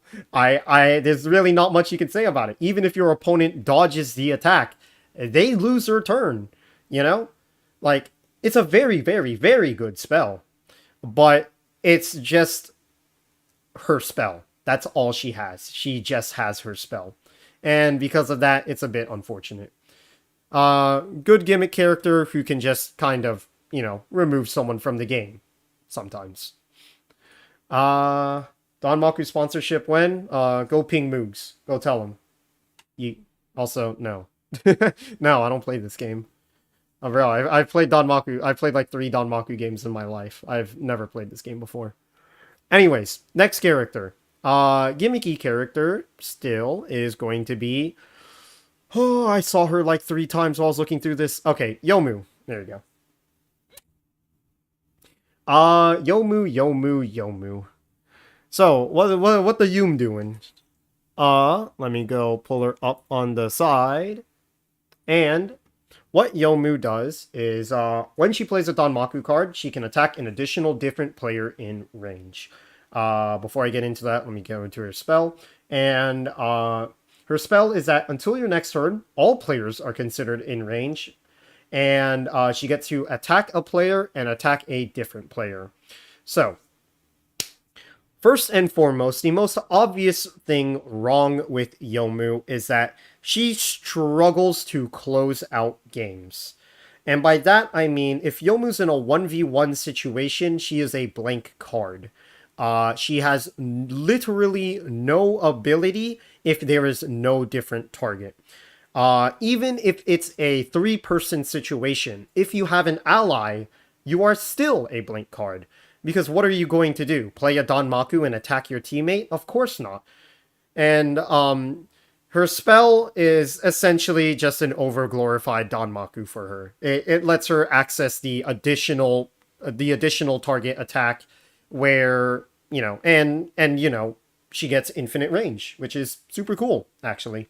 There are some situations where having everyone in range would be significant. But the glaring problem with Yomu is that she struggles by herself. She isn't the one to close out a game, but rather assist in thinning people out. Yomu excels at the early to mid game when there's people to attack. She is a legitimate threat to the entire enemy team, if you can identify them, purely because one attack is 2 attacks. You are draining twice as many resources from the enemy team as a whole. But unfortunately, Danmaku is still determined by the individual players. If that enemy team manages to push through your resource drain and kill your teammates, you are playing a empty card, which is a very, very Actually, no. If they kill all your teammates and you're actually going 1-on-2, no, you're actually doing pretty fine because you're attacking 2 people at once. If you are successful in your game plan, I should say, and thin out enemy numbers, then you become weaker, which is weird because in the process of succeeding in killing multiple people, Yomu makes herself weaker. Very strange to say that, but that's how it is. You can't target the same player twice. It has to be an additional different player in range, so it's simple. If there's less targets, then you're just not utilizing the full extent of the character. So she becomes gimmicky because she's looking for the perfect scenario where she can essentially multi-kill. She wants that early to mid-game multi-kill and hope that someone else can pick up the final kill with their improved abilities for that 1v1 situation. And as a result, gimmicky. Where is my cursor? All right. And then what seems to be, yes, the final gimmicky character, we have Raiko. And Raiko is actually very interesting because at first glance, it really does seem to work, but things can fall apart. So, what does Raiko do?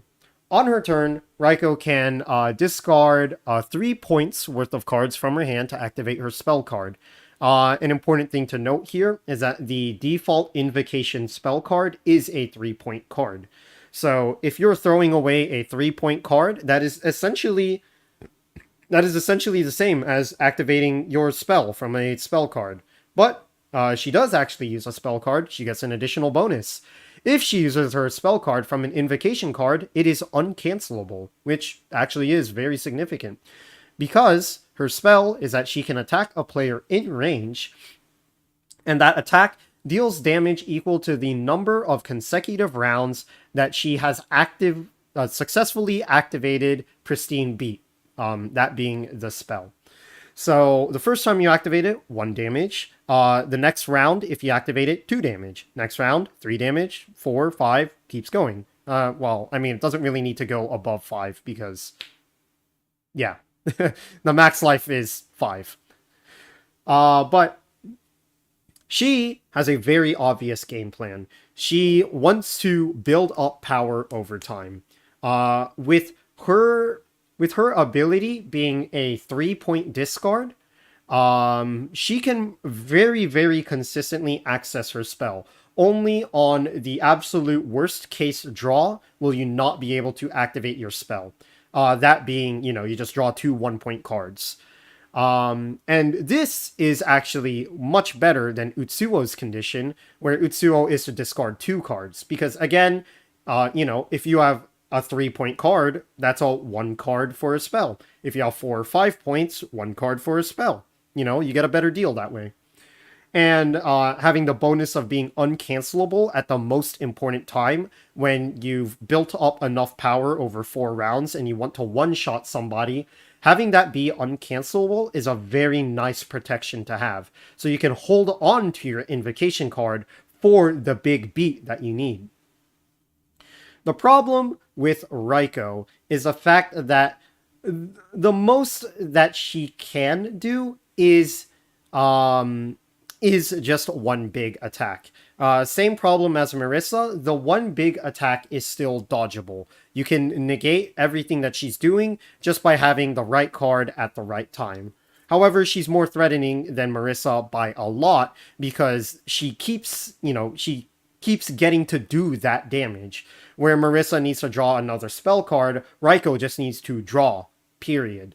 She just needs to start her turn, and then she can try to beat you down again. So, a neat part about Raiko is the fact that she can do empty beats.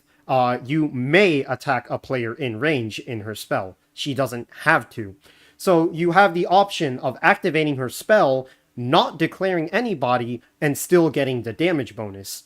Because of that, you can kind of take a more passive game plan where instead of, being an active threat to someone, revealing your role in the process, and them wanting to kill you, you can sit in the back lines, focus on keeping yourself alive until it's time for the big hit where you get to play a spell card, make your spell uncancelable, and get your kill. But again, the problem with the big hit is that it's still dodgeable. And when it comes to being able to activate her spell, chances are nobody is going to try to contest you with canceling a empty beat, Like, no one's really going to spend the resources for that. But it's just the problem of Raiko's game plan is very linear and straightforward.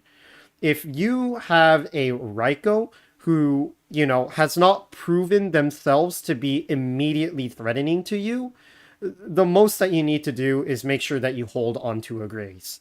And admittedly, that is much easier said than done. When there's other people trying to kill you, it's going to be hard to be afraid of Raiko for the big hit. I need to hold on to this grace at all times, just in case. because yeah, the big hit is going to fucking kill you. And it's a workable game plan, but the counterplay to it, that being just graze, is a counterplay that many characters come across, that being drawing cards and just getting a graze. So it is a very neat game plan, and it can be very effective, but it still boils down to a gimmick because you're kind of relying on the stars aligning in order to get your fucking execution. And, that execution can be fucking glorious because, again, the damage just keeps building up. You can kill someone on one round, and if they don't kill you, you have even more damage to kill someone else in the next round. Like, it is a beautiful sight if you can pull it off. The big problem is the if. Just play a grace card. Oh, yeah, or you could just be out of range, which, sucks. So yeah, that's why I think that she is the best of the gimmicky characters. Her gimmick literally wins her the game, and that's more than the other gimmick characters can really say. Uh, and that is all of the gimmicky characters. So, onto the B tier, which is pretty strangely named here as just uses cards well. I explained at the beginning what I meant by this, but essentially, characters in the B tier, they have the ability to make the most of their current hand, where the gimmick and the inconsistent tier, they rely on having select combos or select strategies to function. The B tier gets to play a fairly consistent game plan with the cards that they have. They don't rely on a destiny draw, and they don't rely on, having the one big perfect scenario. So, the first character here is going to be let me make sure I have the right portrait. Okay, I'm pretty sure that's the right one. Byakuren. And pulling up what Byakuren does. Uh, ba, ba, ba, ba, ba. Byakuren says that when another player attacks, Byakuren can discard a Danmaku card to attack that attacker regardless of range. Essentially, she can turn any Danmaku into a revenge shot, but she doesn't even need to be targeted for that revenge shot to go off. And her spell is that she can gain +5 range and +5 distance until her next turn. And then she can attack a player in range. Essentially, she becomes a sniper, near untouchable and able to shoot everyone at the table. So, what puts Byakuren at the B tier is that she is able to utilize her cards in a manner that the lower tiers cannot. And what I mean by that is that essentially the Danmaku limit. With the Danmaku limit, the worst possible hand that you can have for the lower tiers is just 4 fucking shoots. And it happens. Shoot is the most common card in the deck, I believe, making up 25% of it. So sometimes you're just gonna brick to a bunch of shoots, and you really can't do anything with that because all you can do is shoot your one time, and that's it. You just have a dead hand from that. Byakuren is pretty much the epitome of uses cards well because she can essentially weaponize her dead cards. While she can't do the same with multiple spells, if she has more Danmaku than she can use on her turn, or even if she doesn't want to use Danmaku on her turn, she has the option to punish a player that she doesn't like for attacking. Again, revenge shot, but she doesn't need to be attacked. So she is very effective at piling onto a player, as they are losing resources by playing Danmaku, you're forcing them to either take damage or lose even more by attacking them. And essentially what this is saying is Byakuren functionally has infinite Danmaku. She can shoot an infinite amount of times. And that is pretty damn good.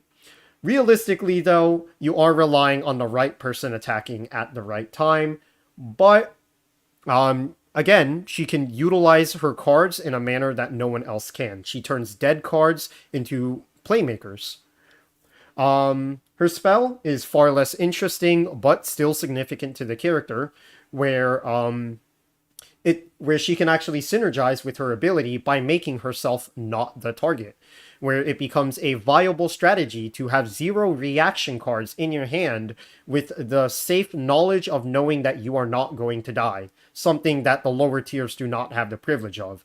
You don't need to hold a Graze card if you are 6 distance away from someone and there's no way in hell that they are reaching you unless they get a God draw. And even if they do get that God draw, it's probably only going to be one damage. So fuck it, load up on Danmaku, kill the guy that you hate. You functionally have infinite Danmaku. She's just a character that, can utilize the pool of cards in a very effective manner, and therefore is kind of the epitome of B tier, just able to use her cards very well. All right, and then the next character in this tier list is going to be I have never understood how to say her name. Flandre. I think I got it. Let me go switch over to the table vision. And Flandre, what she does is players do not need to discard a power-up when they lose life to Flandre's attacks. Instead, when a player loses life to Flandre's attack, she can force them to discard an item card they control, and she gets to pick. Essentially, she can burn any item that you have, regardless of what the hell you want, regardless of what the hell the attack is. Her spell, Leviathan, is... Wow, I think I horribly butchered that. Is 1, uncancelable. The same kind of protection that makes Raiko's big hit, pretty threatening. And when you activate her spell, you can choose a player regardless of range, and you attack that player and each player next to them, disregarding yourself. So if you attack someone next to you, you're not going to blow up. You can target yourself and hit the 2 people to your sides, though. You choose a player regardless of range. You don't attack that player regardless of range and then attack the... Yeah, whatever. You could target yourself, but you don't actually attack yourself. There you go. So what Flandre has here is very good item removal and very good AoE damage. Essentially, she kind of has that AoE privilege that Yomu has, except when Flandre does it, she impacts the game in a way more than just forcing out a dodge. If they get hit, they get stripped down. Now, the obvious problem here is, you need to actually hit them in order to get rid of an item. So if they have a defensive item and you can't hit them at all, then yeah, you're going to struggle. But she still has that utility in being able to strip items off of people, and with her spell, she can do that like en masse. Fuck it. So, Flandre just, being able to essentially nullify the strongest items in the game and consistently get rid of artifact items at the very least, and somewhat consistently get rid of defense items, assuming that she can hit past them, she poses a very large threat, since the defensive capabilities of any of her enemies are inherently limited purely because they are going to struggle to keep and hold onto an item. And the utility of an artifact is practically moot when all Flandre needs to do is swing at you until it hits. So she does a very good job at shutting down some of the best items in the game.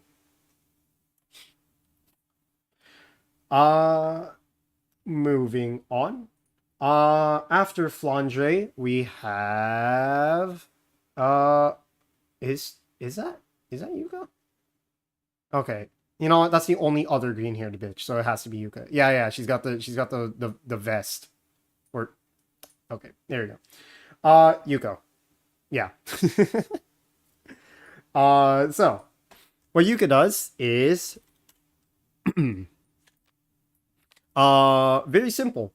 When she damages another player, she can draw a card. And her spell is that you attack all other players regardless of range. So, the plan here is pretty obvious. Hit people a lot. Infinite resources. Fuck it. Just keep swinging. Easy money. Uh, in the early game, Yuka is a massive threat. Whenever she plays her spell, that is the potential to draw up to 7 fucking cards. I mean, obviously you're not going to draw 7 cards, but you're sure as hell gonna burn people's resources and, you know, probably get a hit or two even.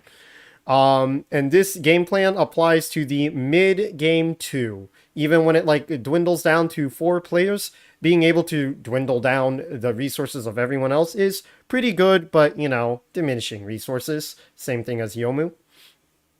But what really sets her apart is the fact that she does draw a card when she damages another player. Um, you know, that diminishing returns when it comes to having less players at the table becomes less of an issue if you make it to the 1v1. Because when you make it to the 1v1, Yuka is premier at slap fights. She will slap you and slap you and slap you. Being able to draw a card after damaging another player gives her this snowball effect that really lets her go above and beyond.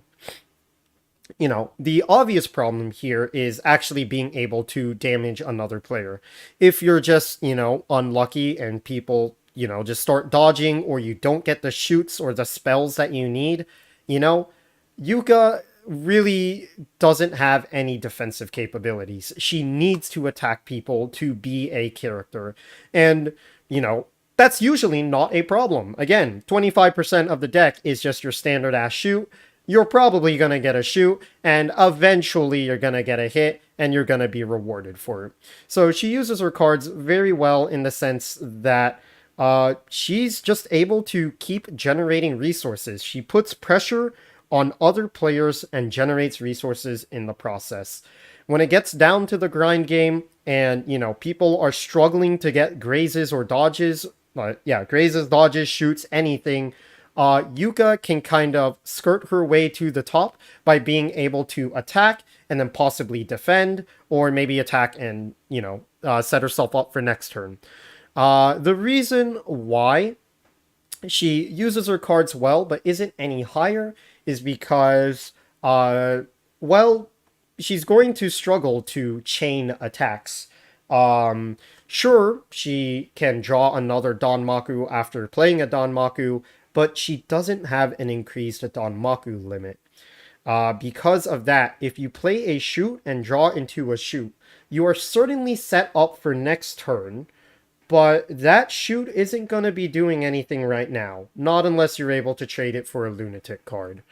You can't really call that a downside, because free cards is free cards in the end. But because of that, she's generating resources, but not necessarily resources that she can immediately use sometimes. You know, a lot well, not a lot of times, but there may be times where she just gets the perfect draw chain and everything just goes well, and that potential cannot be, you know, cannot be ignored, especially when she has the ability to just attack everyone and just draw a shit ton of cards, maybe. So Yuka is pretty good. She uses cards well. The next character on this list is Aya. And Aya follows a very similar trend to everyone else in the kind of uses cards well category, which is why it's named that. That's the point of the tier. Once per turn, she can discard a Danmaku card to cancel a Danmaku card as it's being played. and her spell is to reveal the top 5 cards of deck and add any Danmaku cards revealed in this way to her hand and throw away the rest, and then she can attack a player. Aya follows the trend of using cards well and giving them a dual purpose. Yeah, I guess, yeah. Oh my god, my nose is killing me. But yeah, she gives cards a dual purpose, and more importantly, she gives Danmaku cards a dual purpose. Again, Danmaku cards are limited. You cannot play as many of them as you want during your turn, so having some other use for them or some way to bypass that limit is very nice to have. In this way, Aya is able to turn her dead Danmaku cards into cancels. Granted, it is only once per turn, but it is powerful in the fact that this is not a dodge, but a cancel. The entire effect of whatever Danmaku card is being played is going to be shut down.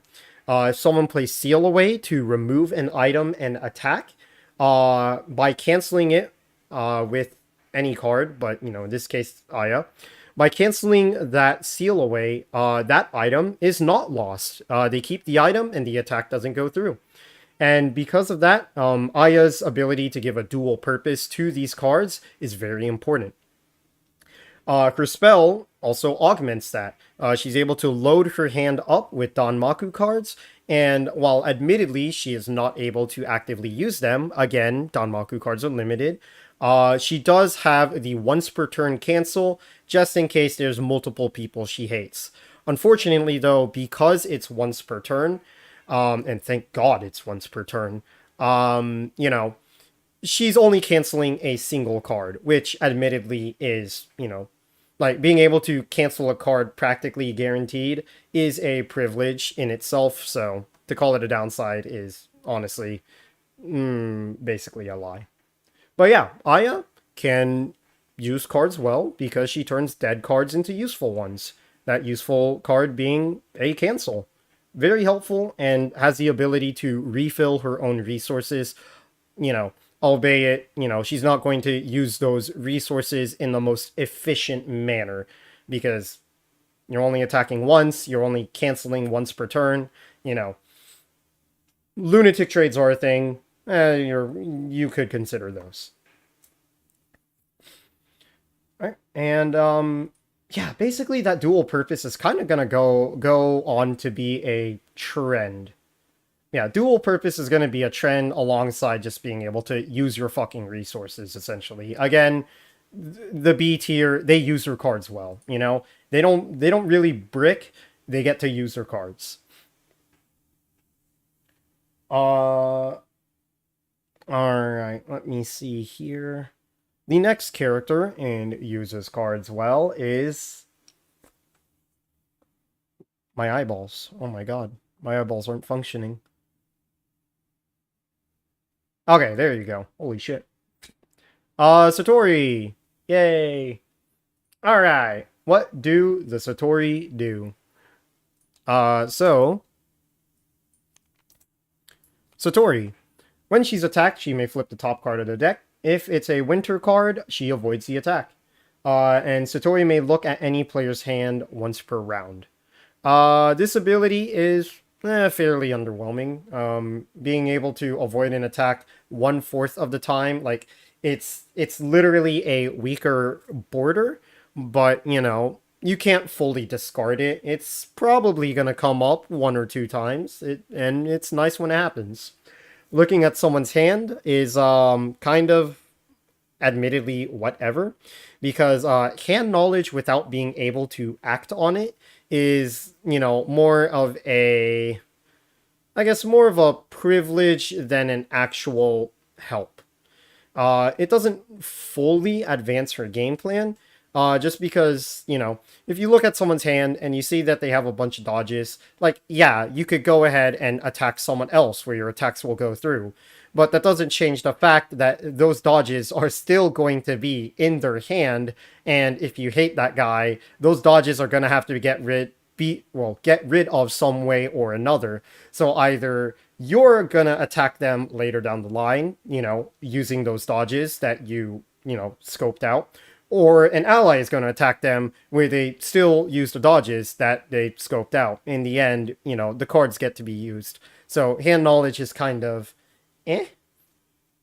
The most you're going to be doing with this hand knowledge is, making sure that no retaliatory cards are, going to blow you up, which admittedly is a boon, but is more niche. Um, the big thing about Satori though is her spell. You get to choose another player's character and activate their spell card as if it were your own. By default, this means that Satori has the strongest spell at the table. Just by virtue of having every spell at the table, whoever has the strongest spell, you have that. So you have the strongest spell at the table. You could argue to call it a tie, but you have the flexibility of picking another spell if it may benefit you. Sometimes you may want to nuke a bunch of items. Well, not nuke a bunch of items, but nuke a bunch of people with Flange, or Yuka, attack everyone at the table. Fuck it. Sometimes you may just want to get the fuck away and, play Byakurin spell. It doesn't matter. You get to play any spell at the table. It's pretty cool. And because of that, she uses spell cards very efficiently. Her spell is always just fit for her situation, just because, it's everyone's spell. Anyone who has a even decent spell, Satori can use it if the situation benefits her. So, because of that, she uses cards just pretty well. She gets more utility out of spell cards than most other characters just by virtue of having more spells to access. And then, again, her ability is still a factor. Not necessarily the strongest ability, but it will help you avoid some damage, and it will help you avoid some retaliation in certain cases. So, yeah, she's pretty alright. Certainly one that might need a drop in the tier, though. Because all you have are spells. If you don't draw into your spell, you're kind of fucked. So, I'm sort of tempted to put her at the bottom of uses cards well, but she's alright. She's alright. She gets access to some pretty powerhouse spells, so you know what? She keeps her position. Screw it. Let me see.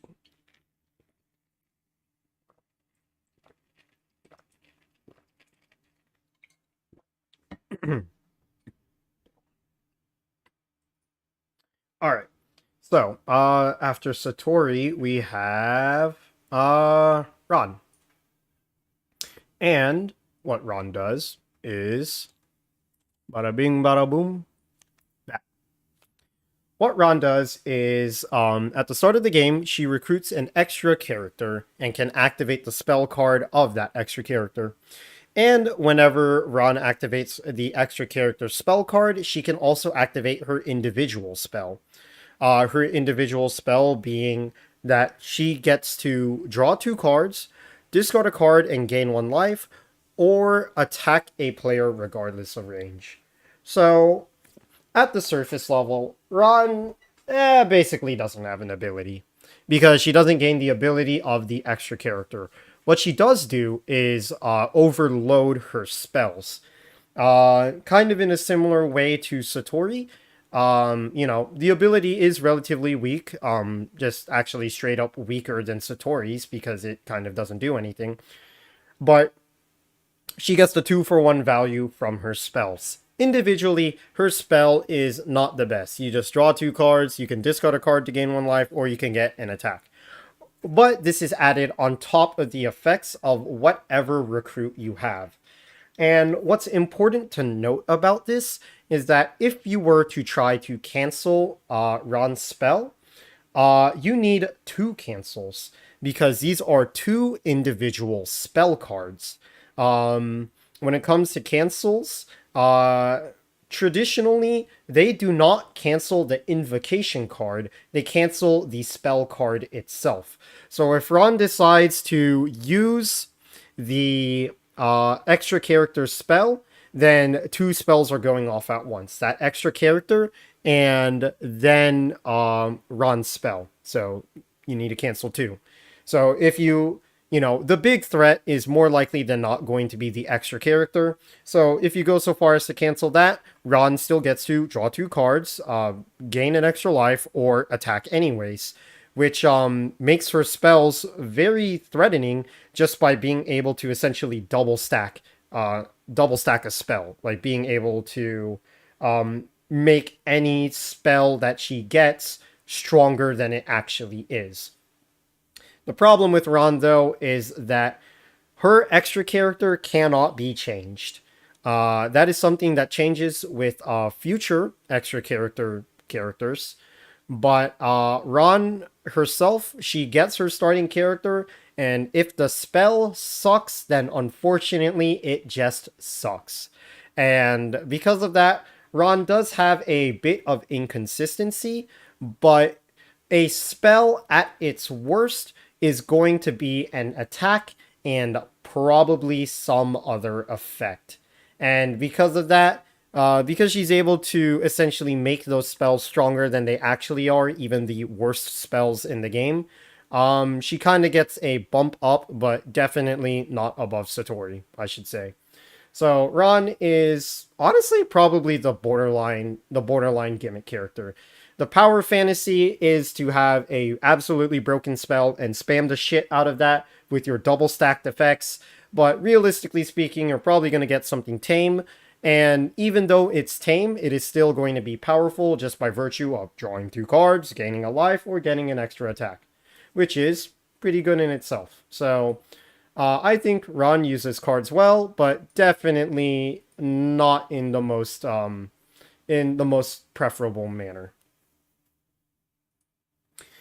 Alright, so the next character is very interesting. It's gonna be Yuyuko. So what makes Yuyuko interesting is less of the card itself and more the way that people have to play around Yuyuko. Here's why. All players at one life are considered in range of Yuyuko. So if you're about to die, Yuyuko will basically make sure you will die. Because if she attacks a player at one life, that is also unavoidable. The only way a one life character can get away from Yuyuko is by canceling the attack. And cancels come at a premium. So if you're at one life, you can expect Yuyuko to shut you out. And what her spell is she forces all other players to lose one life. And this is not an attack. It's not lethal, but oh my god. It's not lethal, but it's not an attack. Because of that, this cannot be dodged. Again, you're going to have to cancel it. Cancels come at a premium. So, the Yuriko game plan is to chip down everyone. Everyone that she hates, everyone that she loves, doesn't fucking matter. Chip down everyone. Once they hit one life, end their life. It is a very efficient and it is a functional game plan. And the reason why she's in this tier and can't go any higher is twofold. One, she is essentially using the same cards as anyone else. She doesn't give them a dual purpose. She doesn't kind of stack her cards. She's just playing the same game as everyone else. She's just at her best. Like, she peaks, in order to close out a life, to close people out. And admittedly, that is pretty huge. That is something that you have to be afraid of, because that means that one-ups become far less effective, because you're not really back in the game if you're at one life against Yuriko, You may be not eliminated, but if Yuriko sees you at one life after you've died and one-upped, well, you're just as good as dead anyways. Yuriko is very good at shutting out players. She just doesn't use cards in a different or more creative manner, but she does have an effective way of chipping people down. So that early to mid game is going to be admittedly tougher for Yuriko, but she accelerates that early game. You know, she makes sure that people get to one life by just slapping down a spell and seeing who has the balls to cancel her, you know? And if you cancel her, you've made an enemy of Yuriko, which is something you do not want to do. The problem is the second issue with Yuriko. People know that Yuriko is good, and people know that Yuriko will kill them if they get to one life. So what do? You kill Yuriko. And frankly, it is really easy to kill someone in Danmaku. That's kind of a common trend. If two people just decide that someone needs to die, that person is probably going to die. And in that sense, Yuriko, when she is selected, kind of puts a big target on her back because she says, if you do not kill me as soon as possible, I will make sure that everyone is dead. Guaranteed. And as a result, you know, once the social deduction game is solved, Yuriko is more likely than not going to be the first target on the enemy team. People are going to be swinging at each other, and they're going to try their damnedest to avoid being at one life until Yuriko is fucking dead. Because you do not want to be at one life against Yuriko, because your one-ups are basically fucking pointless. And the longer that Yuriko stays alive, the closer she gets to fulfilling the power fantasy of having you at one life. So she needs to die. And unfortunately, she is just a character that she doesn't have methods to defend herself outside of her cards. She makes a colossal threat with her cards, but she does not defend herself with her cards. If you're looking for the closest to a glass cannon that actually works, I think it's going to be Yuriko and not Utsuo. Utsuo damages herself, sure, but that's two glass for not enough cannon. Yuriko, she is only a glass cannon in the sense that people are fucking scared of her. And if you are a character that is so goddamn good at your job that people want you dead, well, that's still a damn good character, you know? You just gotta make sure you do your job as quickly as possible. This is a character that is basically balanced by the meta. She is balanced by the fact that people will acknowledge that Yuriko is horrifying and that they do not want to fight Yuriko when they hit 1 HP, so she's gotta die. As a result, you know, she still falls in the tier of using cards really well. She turns Danmaku from just basically shoots into life enders, and her spell advances that goal very, very well. She belongs in the uses cards well tier because she uses her cards very well. You know, it's just more of a side note to say that Yuriko kind of becomes a glass cannon because she does it a little bit too well. The next character is going to be Kane. Kane uses cards well, and that is because she rigs cards. During her draw step, Kane can draw an additional card and put any card from her hand on the top or the bottom of the deck. And what's important to know here is that even though you are still functionally getting 2 cards, this does mean that you can replace a dead card in your hand with a better card. Because, again, you're drawing 3 cards and putting any of your cards in your hand onto the top or the bottom of the deck. And that is significant because if your 3 cards are good, but your existing hand is bad, well, you know, that is amazing. You just swapped out a bad card for a good card. Just by having the consistency and the ability to essentially access what she needs in the ability to swap out cards, it's actually very nice. And her spell is when someone else plays an action card, you can cancel and attack. So she turns spells into cancels. And again, cancels come at a premium. So while very basic, a cancel is good. You really can't argue with the cancel. The only thing that this cancel really makes itself different is that it doesn't cancel spell cards. So if a spell's about to go off, there's not much you can do about that. But you do have the privilege of canceling action cards. Any action card, not just Danmaku, like most other cancels do. So if someone's trying to draw, 2 cards, you could just slap them on the wrist, say no, and then punch him in the face. Well, maybe not them. You could punch a player in range in the face. But yeah, having all your spells turn into cancels is a very, very nice utility to have. And when that cancel targets the most common card in the deck, or card type in the deck, that thing's going to be live literally every turn. So you're never going to find a situation where her spell is useless. And again, add on top of the ability, you're more likely to find that spell card that you need, and then you just swap a card out. And then, there's the additional utility of being able to rig the top deck with your card.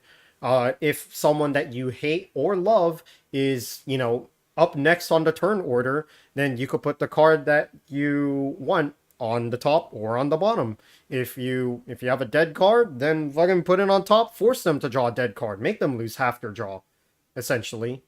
Or if if it's someone you love, spare them the pain of your shit card, or give them a good card, like you could put a good card back on top of the deck and let them draw it.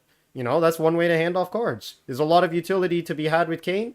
And, just by virtue of being able to draw 50% more cards and then, rig the top deck because of it, she's just more likely to get a good hand. And that good hand is very good when its spells are cancels. Pretty nice.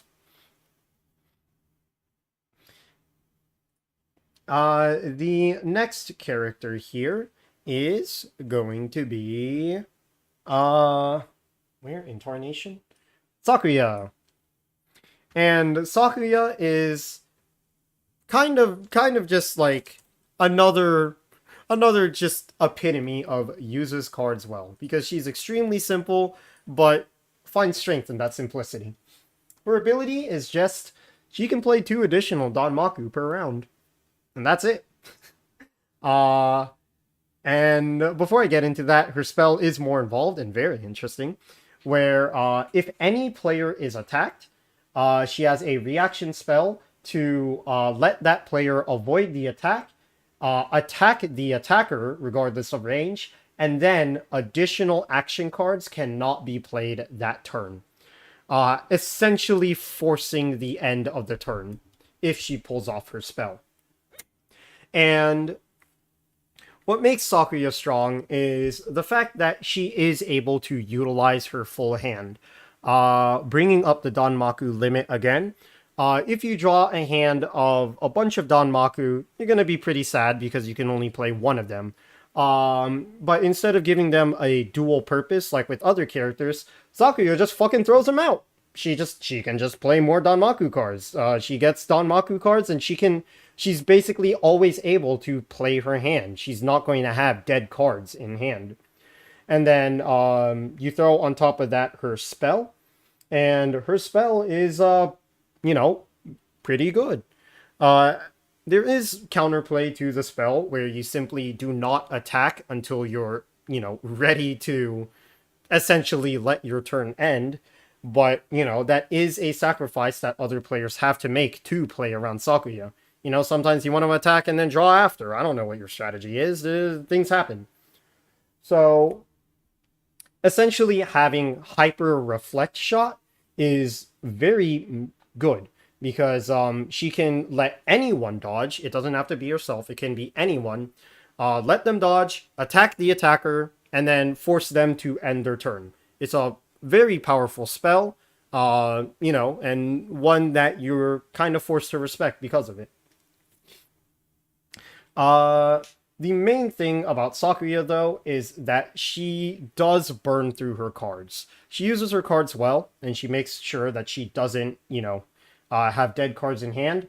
But because she is able to play so many cards, you're inevitably going to find yourself in a situation where you have no cards. And unfortunately, Sakuya just isn't able to generate resources after that point. But, she does pose a threat in her burst damage, which is something that you really have to acknowledge. So yeah, Sakuya is pretty good. Her grind game isn't exactly the best.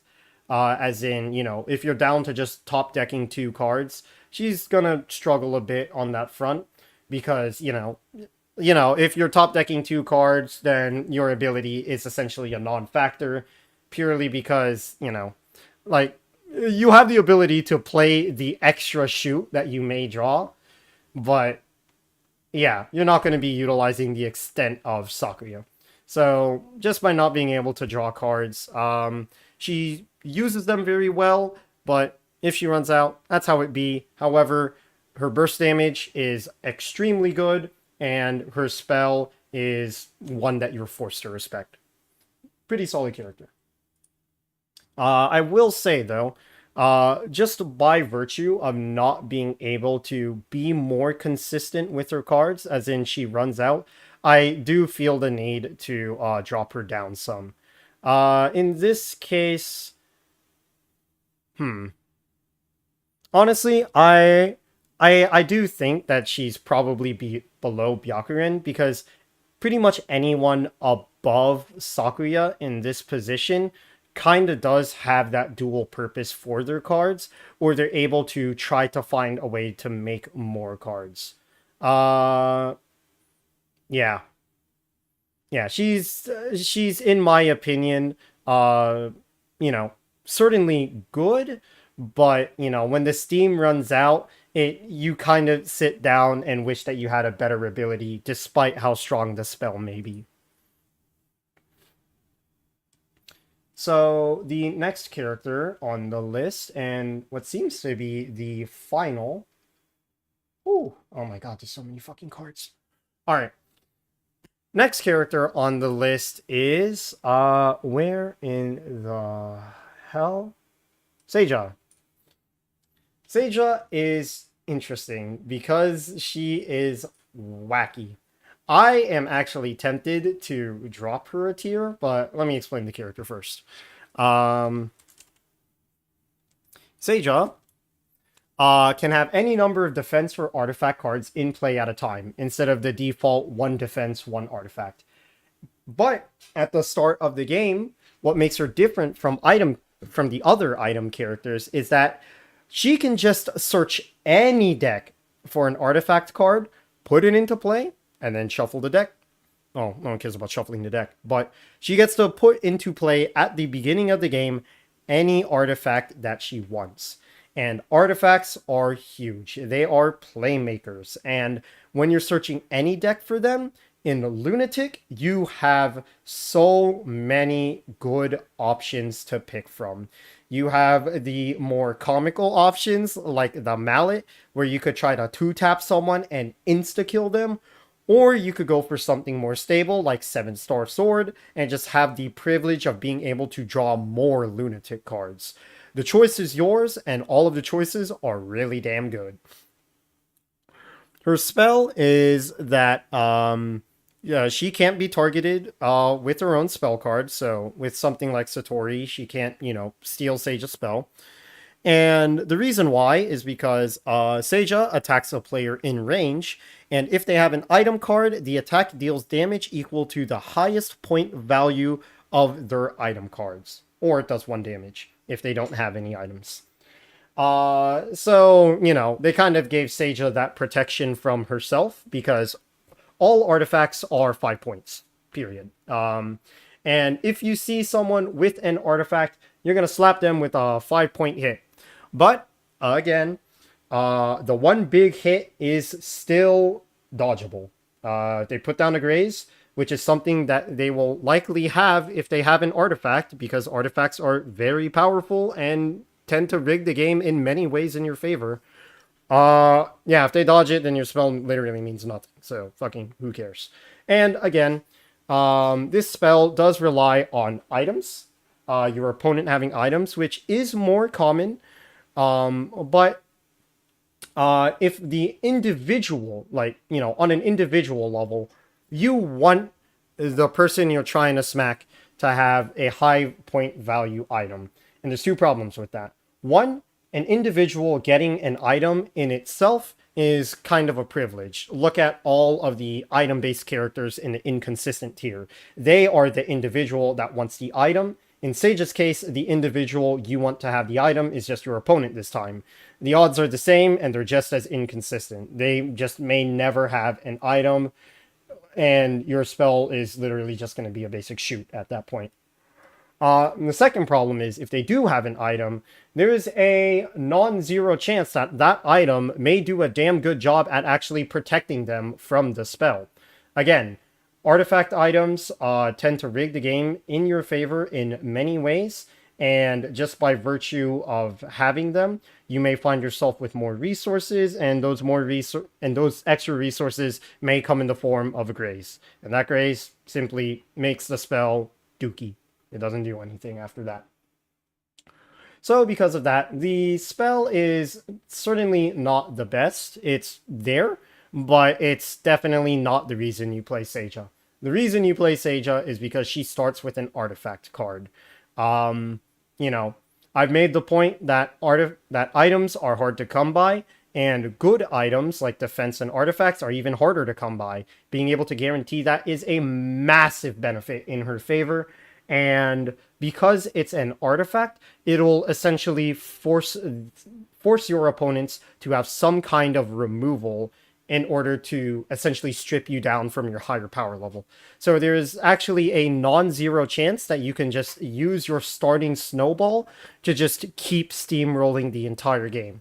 Of course, it can get removed from you, but, you know, the resources that artifacts gain are not to be understated. And that is to say, you know, the ability to select an artifact rather than get a random one means that you as a player are probably going to pick one that best suits, you know, what you're trying to accomplish.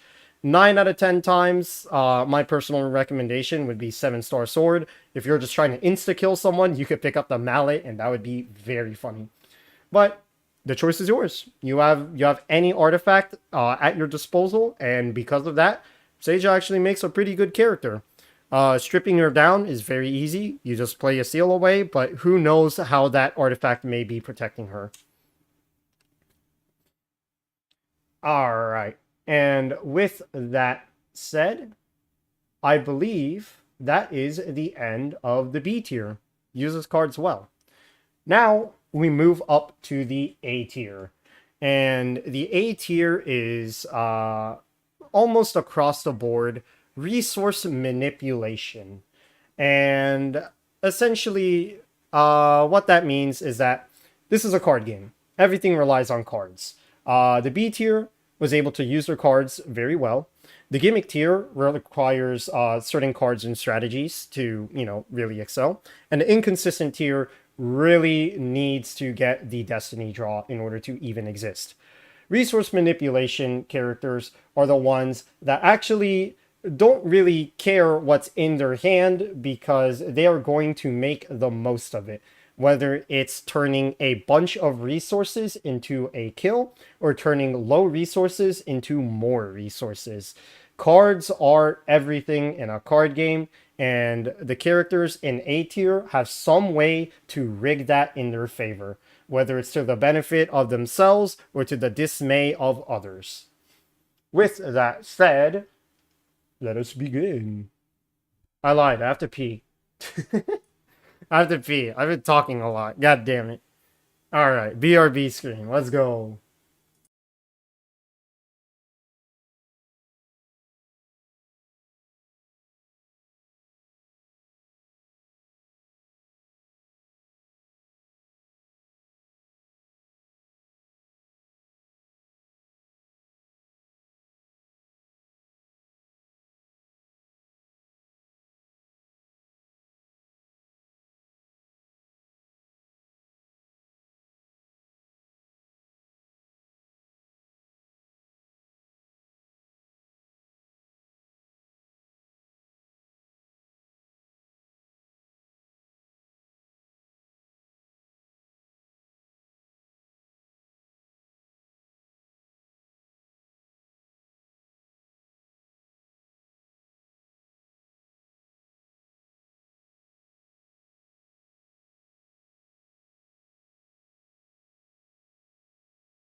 Holy shit, there are so many Danmaku characters, bro. What the hell?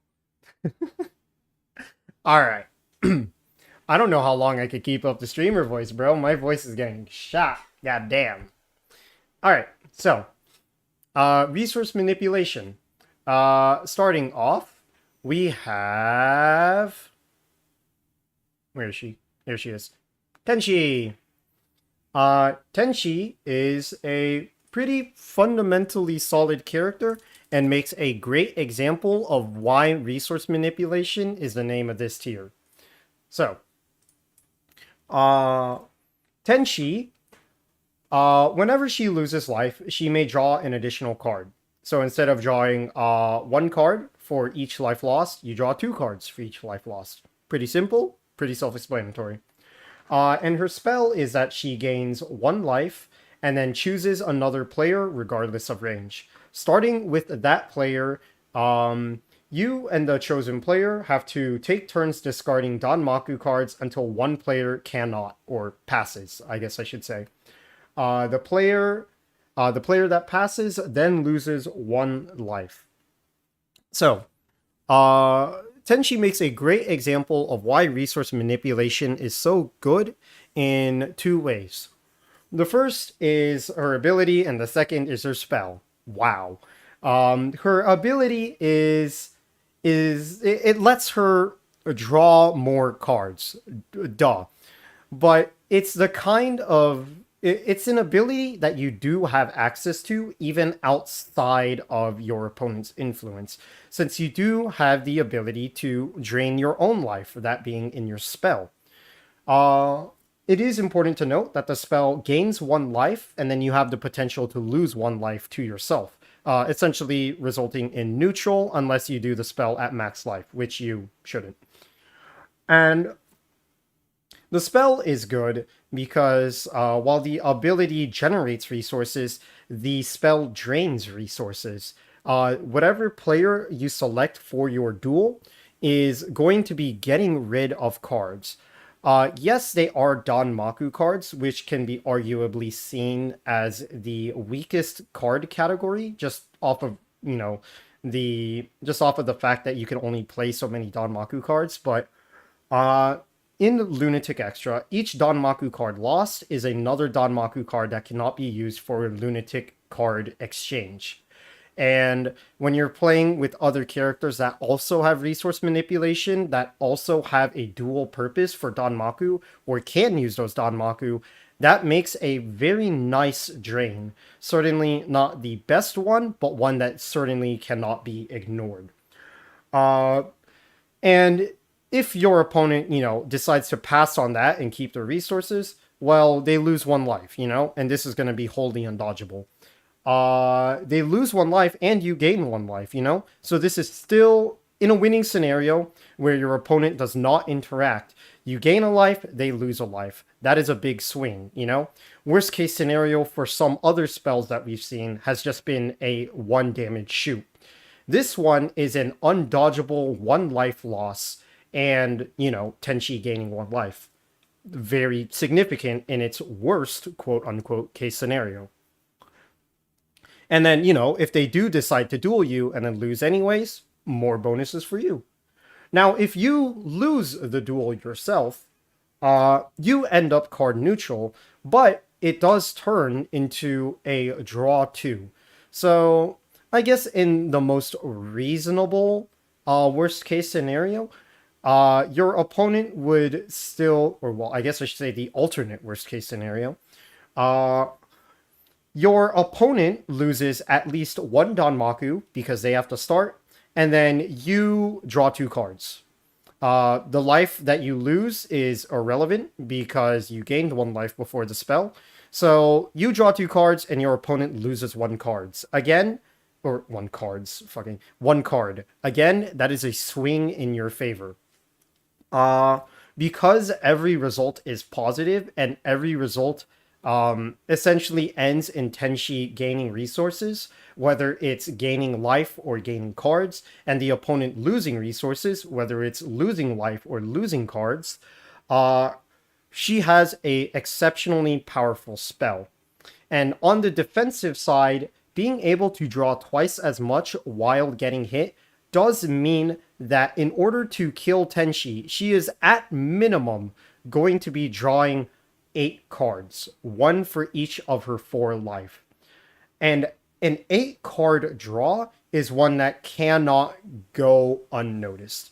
Drawing 8 cards over at the absolute worst gives her many more chances to graze, to not die, many more chances to get a 1-up, many more chances to essentially survive and pivot those resources back into her favor.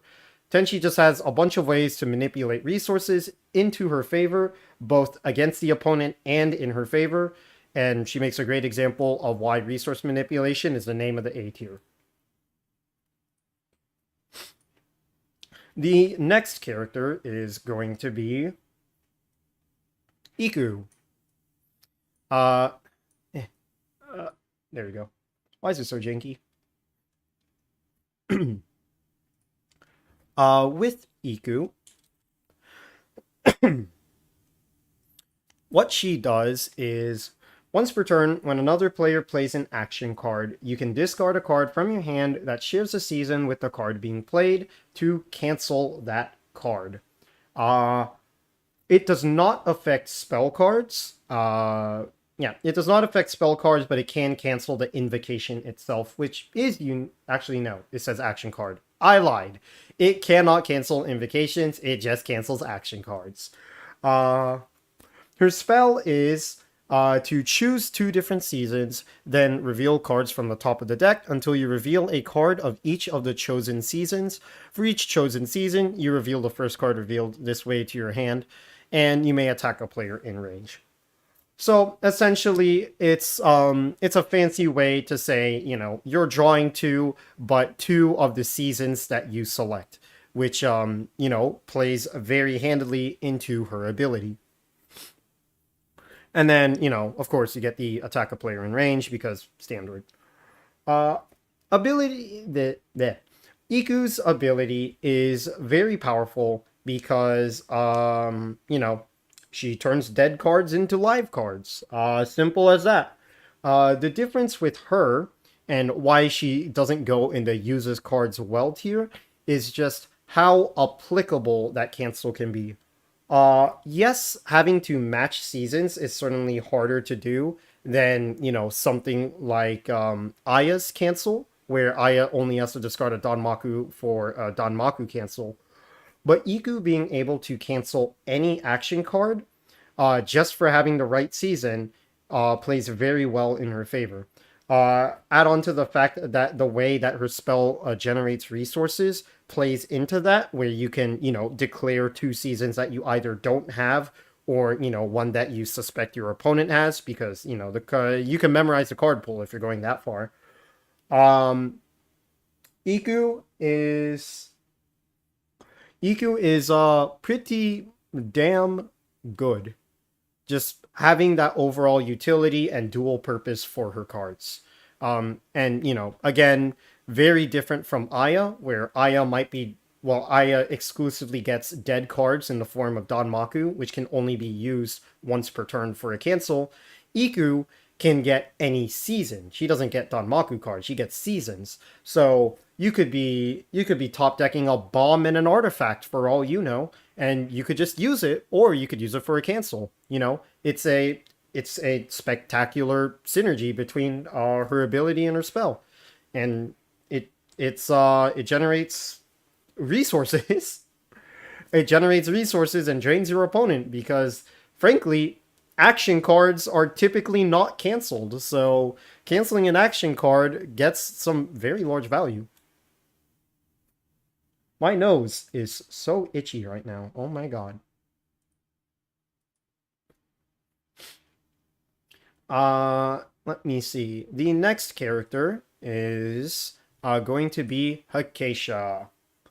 And what Acacia does is basically, it's easier to ask what doesn't Acacia do. Acacia, oh my god, I don't know how to spell. I don't know how to spell. I don't know what's her fucking name? It's an E. All right, Acacia does everything, literally. Let me go pull up the table. So, when Acacia is at max life, she can play 2 additional Danmaku cards per turn. When she is above 1 life, she gains +2 range, and if she is at 1 life, she gets +2 distance. Or more accurately, you should say otherwise, because 0 life too. Enter spell is the ability to choose 3 of 5 effects. You draw a card, let another player draw a card, discard a card and gain 1 life, resolve the current incident, or attack a player in range. Everything that Hikacia does is basically rigged. She has the right ability for the right time and the right spell for the right time. If Ron was good in her ability to essentially overload a spell, Hikacia does that by herself without the RNG. Hikacia's ability to essentially, I say ability, but Hikacia's spell being what it is essentially means that she can kind of do whatever the hell she wants with the spell card. She could draw a card, attack a player, and gain 1 life. She can, resolve a problematic incident, which does come at a premium. That is very difficult to do and belongs to select characters and cards. She can resolve the current incident, help out a friend, draw a card, anything that she wants, she can do. And when it comes to her ability, she always has the right stat at the right time. When she's at max life, she's presumably at max resources, the beginning of the game. She gets to play an additional 2 Danmaku cards. This is literally Sakuya. Like I said with Sakuya, Sakuya is at her best when she's actually able to utilize those cards in hand. Hikacia does that. When she's at max life, she's able to utilize those cards in hand. And once the resources start running thin and she starts getting hit, then she pivots over to a different stat, where she can gain +2 range. So now, instead of being able to throw out cards with her, presumably lesser resources, she's now able to make the most out of each shoot. She can hit people at range. She can bypass defense cards like Focus because she has that range. She's making the most of each of her cards when she's in that state. And then, of course, when she's at her lowest health, she becomes defensive. She's harder to hit. She literally has the focus item, just taped onto her. Hikacia just has the right option for every situation, and because of that, she's just really damn good. She utilizes her cards well, but also has the ability to manipulate the state of the game in her spell, in being able to resolve incidents and draw cards and regain life.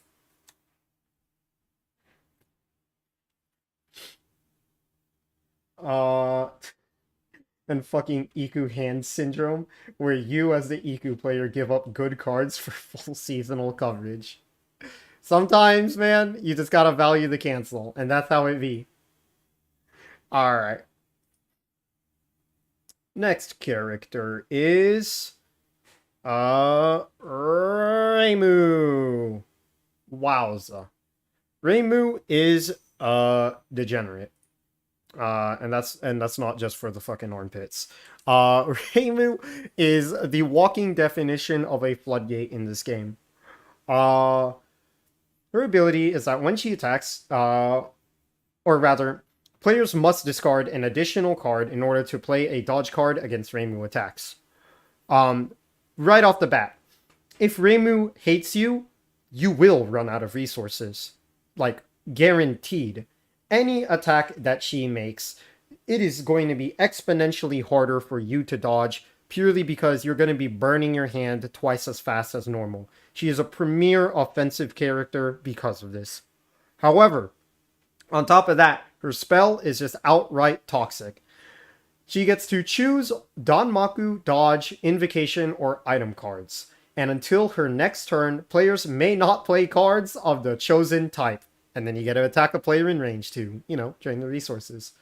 So, Reimu literally defines the state of the game. For one round, but, God forbid she have multiple spells. Being able to put a block on anything here is ridiculous. I would say that, putting a block on item cards is definitely the weakest one, purely because item cards are rare and it doesn't affect items already on the field. You just can't put in new ones. But being able to stop people from shooting is huge because you can, as a low health Reimu, use all of your attacks and then play your spell, and then all of a sudden nobody can attack you. Amazing. You can play Invocation and, force absolutely everybody to lose literally half of their character. And as a result, you remove a lot of power spikes that characters have. Very powerful. And most degenerate of all, you can remove dodges, because even though she has her ability to make playing dodges harder to do, well, sometimes you just don't want to deal with that. You could just wail on someone. You can just declare the death of somebody, and there's nothing they can do about it. Reimu is just through and through degenerate, and in the way that she manipulates resources by just locking you out of them. Like, Reimu is ridiculous. She locks you out of resources, she drains you of resources. This poverty Miko will shake you down for everything you have, every fucking last card of it. It's ridiculous. And it makes her a good character. Reimu is just solid. The next character on the list is going to be Mamizo. I am so fucking surprised I memorized each Toho's name. I cannot believe it, actually. I just can't spell them. What Mamizo does is she is a extra character. She plays around extra characters. And at the start of the game, and at the start of her turn, she can discard a card from her hand to recruit an extra character if she doesn't have one from her ability. Mamizo gains the ability and can activate the spell card of that extra character. And when she's attacked, she can dismiss the extra character to avoid the attack. Her spell is to draw one card, and if she has a extra character from any source, she can dismiss it to recruit a new one, and from the same source, and then she can attack a player in range. So Mamizo is very good because she has access to a revolving set of character abilities and spells. This is far more powerful than the previous extra character we've seen, which is Ron, just by virtue of being able to adopt the ability as well.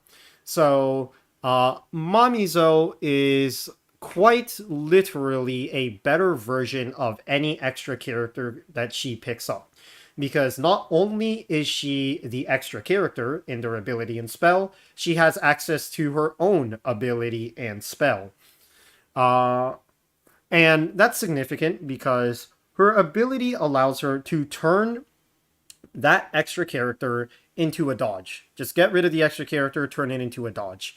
And that plays into the fact that she is discarding a card to recruit her extra character. But, even in that sense, if you discard a Graze, for example, you're getting the same value. You discard a Graze to get an extra character, which can function as a Graze. But, that Graze has become much stronger in becoming an entirely new character for you to utilize the abilities of. And spells of. With her spell, she gets to draw one card to, make up for the recruitment cost. And then after that, if she does have an extra character, which she presumably does, then you can essentially tag it out. This is a committal tag out though, so if you have a good character and you don't want to lose them, you're kind of going to be taking a gamble in trying to tag them out, but you have the option not to, and then you get to attack a player in range. So Mamizo is really good just by virtue of being any character here. The only reason why she isn't any higher is just because her character selection is RNG in the end, you know? Like, Mamizo at base, ignoring the extra character, you know? She is just a character that can discard to essentially gain a dodge, and then has a spell that lets you draw one and attack, you know, if you remove all extra character functions. And, you know, that is something to consider, because sometimes you just might get bad characters. You know, everything in the bottom tier are just things you kind of don't want to see, you know? In one way or another, the all of the inconsistent tier characters are just ones that do not benefit Mamizo, just because objectively on their own they're bad. But at the same time, it's not bad to get them because you just turn them into a dodge anyway. So Mamizo is a very strong character in the fact that she can be literally the strongest character, but you know, RNG's a bitch. And yeah, I'd say basically better Ron. It's like Ron has yeah, Ron has a better spell, but Mamizo just gets more utility out of recruiting extra characters. On top of the fact that Ron is entirely fucking RNG based, which is how it be. Let me see here. The next character is Rin. Funny cat. Death cat. What does this cat do? What does this cat do? So, Rin, what she do is, during a draw step, she can choose to draw one fewer card. And if she does, she may look at the top 3 cards of the discard, or any cards collected by the current incident, and add one to her hand. And whenever another player is defeated, Rin draws 2 cards. Her spell is that she can choose a defeated player's character, and if you do, activate their spell as if it were your own, and then she gets an additional attack on top of that. Rin is really good because she has the ability to essentially search out the cards that she needs whenever she's drawing. While she may not draw extra cards, you know, aside from when a player is defeated, which is relatively rare. Well, relatively rare as in it's only going to happen a maximum of, you know, 6 times. Because if you have an 8-player table, you don't need to draw 2 cards after you win the 1v1. So you're getting 6 meaningful, at most, card draws. Likely less, because, you know, you're not gonna have an 8-player table all the time. So while she may not have the most consistent form of generating resources, the resources that she does generate are premier. She looks at the top 3 cards of the discard pile and any cards collected by the current incident. So, at first glance, while you might think that this has the same sort of weakness as Komachi, where Komachi could just get completely screwed over by the person before her, especially since Komachi digs 7 deep, while Rin only digs 3 deep, what makes Rin so ridiculous is the fact that she can look at cards collected by the current incident. And incidents, there are some absolute ridiculous incidents where whatever they are collecting are just stupidly high value. Any incident that collects a season becomes very valuable because, you know, you're not just looking at shoots and grazes.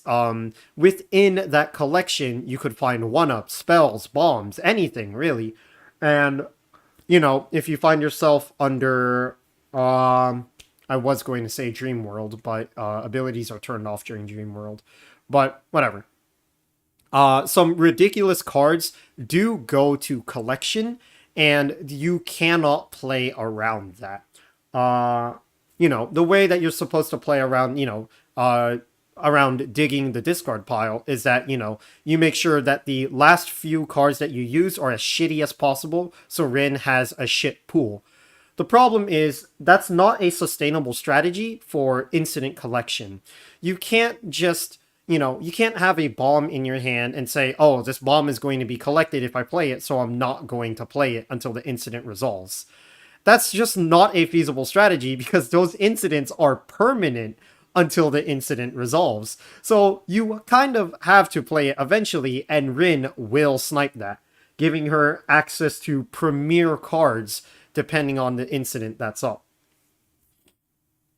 And then her spell is once again on the more niche side, but she becomes increasingly powerful as the game goes on. With every dead player, she gets 2 cards, as in a resource, and then she empowers her spell. Her spell at default is just a basic shoot, but as soon as one person dies, she is a double attacker minimum. She like who Every spell in the game basically allows you to attack, and Rin being able to attack on top of that gives her access to a multi-attack, something that is just really fucking good to have. And with every dead player, Rin becomes even more powerful as she gets more cards and accesses spells even more. So, really the only thing you have to consider with Rin is what is her worst case scenario. And her worst case scenario is the early game when she has no resources. If you have no resources in the early game, more likely than not, you're being targeted, and there's not much you can do about that.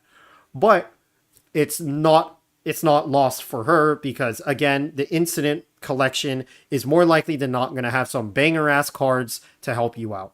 So Rin is very solid. She has a game plan that is consistent to pull off, which is just yoinking power cards off of the incident, yoinking, a bunch of fucking spells and cards.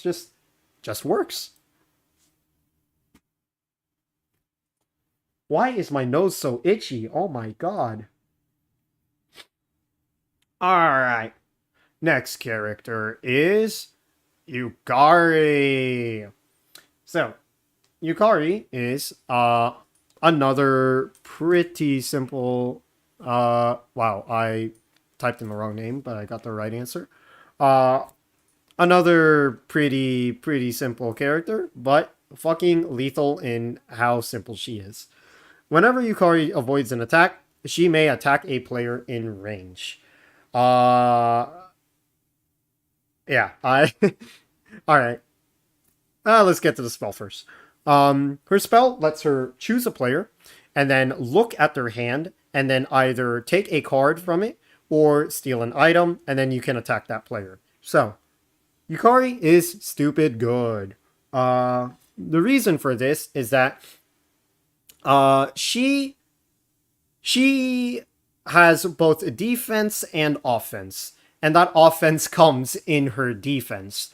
A completely viable way to play Yukari is to just constantly load your hand with a bunch of dodges, because unlike other hyper defensive characters, for example, let's say the sleepers, where they generate resources and they kind of have to like rely on reactions. Yukari can rely on reactions but still be an offensive presence. Yukari, with a loaded hand of grazes, has nothing to fear in the world because she will just murder someone if she gets attacked. Every time she avoids an attack, she attacks a player in range. Every single graze in her hand is actually a reflect shot. Not just a reflect shot, but, you target a player in range, so, maybe you don't get your attacker, but you're gonna blow up someone who's sitting right next to you. Because of that, she has ridiculous 2-for-1 value, and also does not need to brick her hand with Danmaku. While other characters will rely on Danmaku to have any offensive presence, Yukari will be ecstatic to have a handful of dodges, because that is her offensive presence. And her spell is just ridiculously good. Being able to rip cards out of people's hands is just exceptionally powerful. People just have cards in hand that sometimes they either can't use or they got after their turn. And if you see a gold card and you fucking hate them, you can just rip that shit right off of them. And of course, you have the option to take an item that they control out of play, or take control of that item, I should say. And then on top of that, you get the standard attack. Yukari just has a lot going for her. She gets the 2-for-1 value for grazes.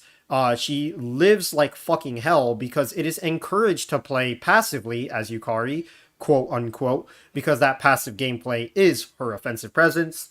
And, it'll be very hard to get an upper hand on Yukari if she uses her spell because she just has the ability to just, take your resources and add it to her own.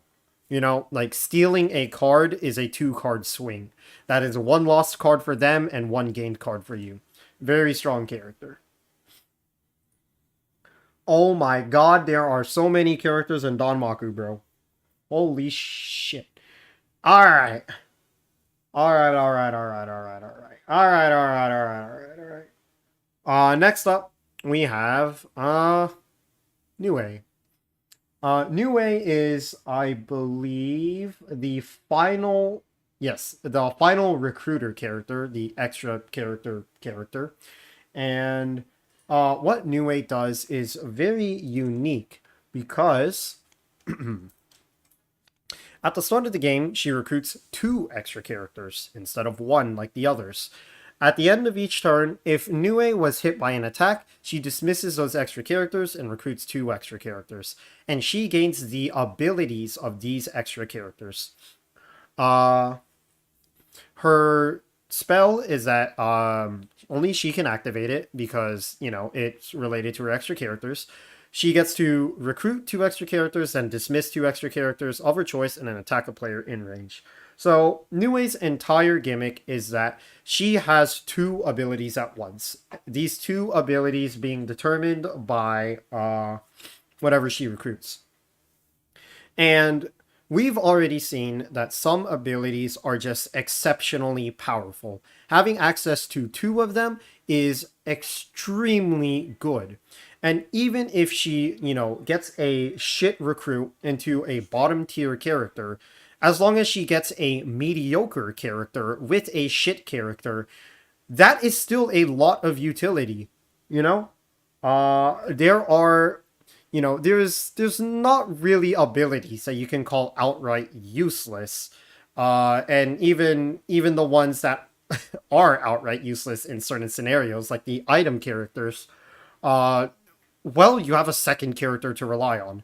The chances of getting a good ability, let alone an amazing one, is just much higher for Nue, but that comes at the cost of her instability.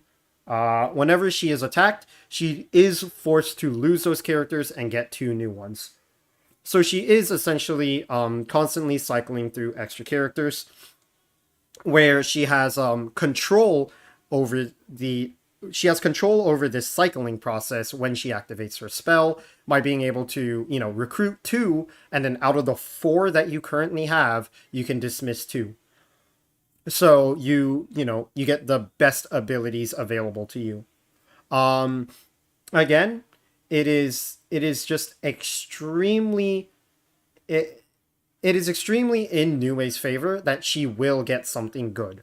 Being able to recruit 2 characters is more likely than not going to play massively into her favor. Not even considering the fact that some bad abilities become really good when combined with, different abilities.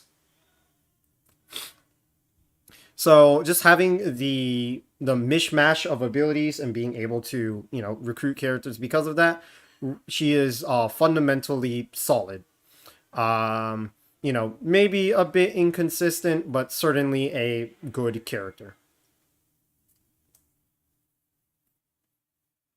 She is a bit strange, though, in the fact that she doesn't necessarily manipulate resources like the rest of the characters, but she has the potential to do that.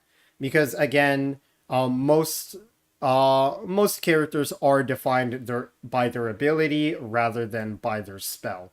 And, the ability to tag them out is very easy to pull off, so Nue just is really good because of that. Alright, and the next character is Kanako. The cards. There's so many fucking cards. There's 12 characters left. Oh my god. Why are there 12 characters left? I've been here for fucking years, bro. Alright. Kaneko. Kaneko has one additional range. Wow. At any time, once per round, she can look at the top card of any deck and put it on the top or the bottom of that deck. Her spell is essentially Master Plan. You resolve the current incident and then look at the top 3 cards of any deck, place them on the top or bottom in any order, and then attack a player. So, the reason why Kaneko is so good and so, I would say, consistent is because, mainly because of her spell. Her ability is certainly good. Having that additional range does allow her to get past certain defensive abilities, get past certain defensive items, and just hit people better in general. And then being able to look at the top card of any deck and then put it and then rig it once per round. That does screw with some characters. She can actively interfere with the game plan of different characters. Whether it be, like trying to make sure that a border fails, or, trying to see if someone's draw would be good or not. She has the ability to kind of screw them over there. There is there is a very similar utility, but to an extreme, with her spell. Her spell resolves the current incident and then does essentially what the ability does, except with 3 cards instead of 1. What makes this significant is the fact that she is resolving the current incident. That essentially forces the next player to play, an incident. Not essentially, it literally forces the next player to play an incident. Because of that, the incident deck is still a deck. She can rig incidents.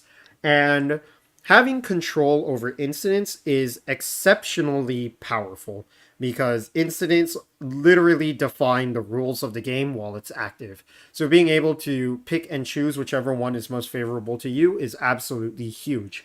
And that's just talking about incidents, For both the ability and the spell, you can target other decks. You can target, the most notable example aside from the incident deck is the Lunatic deck. Sometimes you just want to see if you're going to get an absolutely broken Lunatic card. And, while there are some stinkers in the Lunatic deck, being able to dig 3 deep and see if any of them are good is absolutely huge because you could dig 3 deep and then do a Lunatic trade and then get whatever you wanted. And then, you could try to screw over, other people in the process. There's a lot that you could do with Kaneko's ability and her spell. It's literally Master Plan at your fingertips. It's pretty powerful. And don't you dare say I am almost done, bro. There are 12 fucking characters left. Get me out of this hell. Alrighty, chat room. Next character is Bobo. I'm having brain rot. It's Kokoro. Kokoro is funny. My god, why is my nose so itchy? So whenever Kokoro plays a Danmaku or Invocation card, she can place it in another player's hand instead of the discard pile after it resolves. So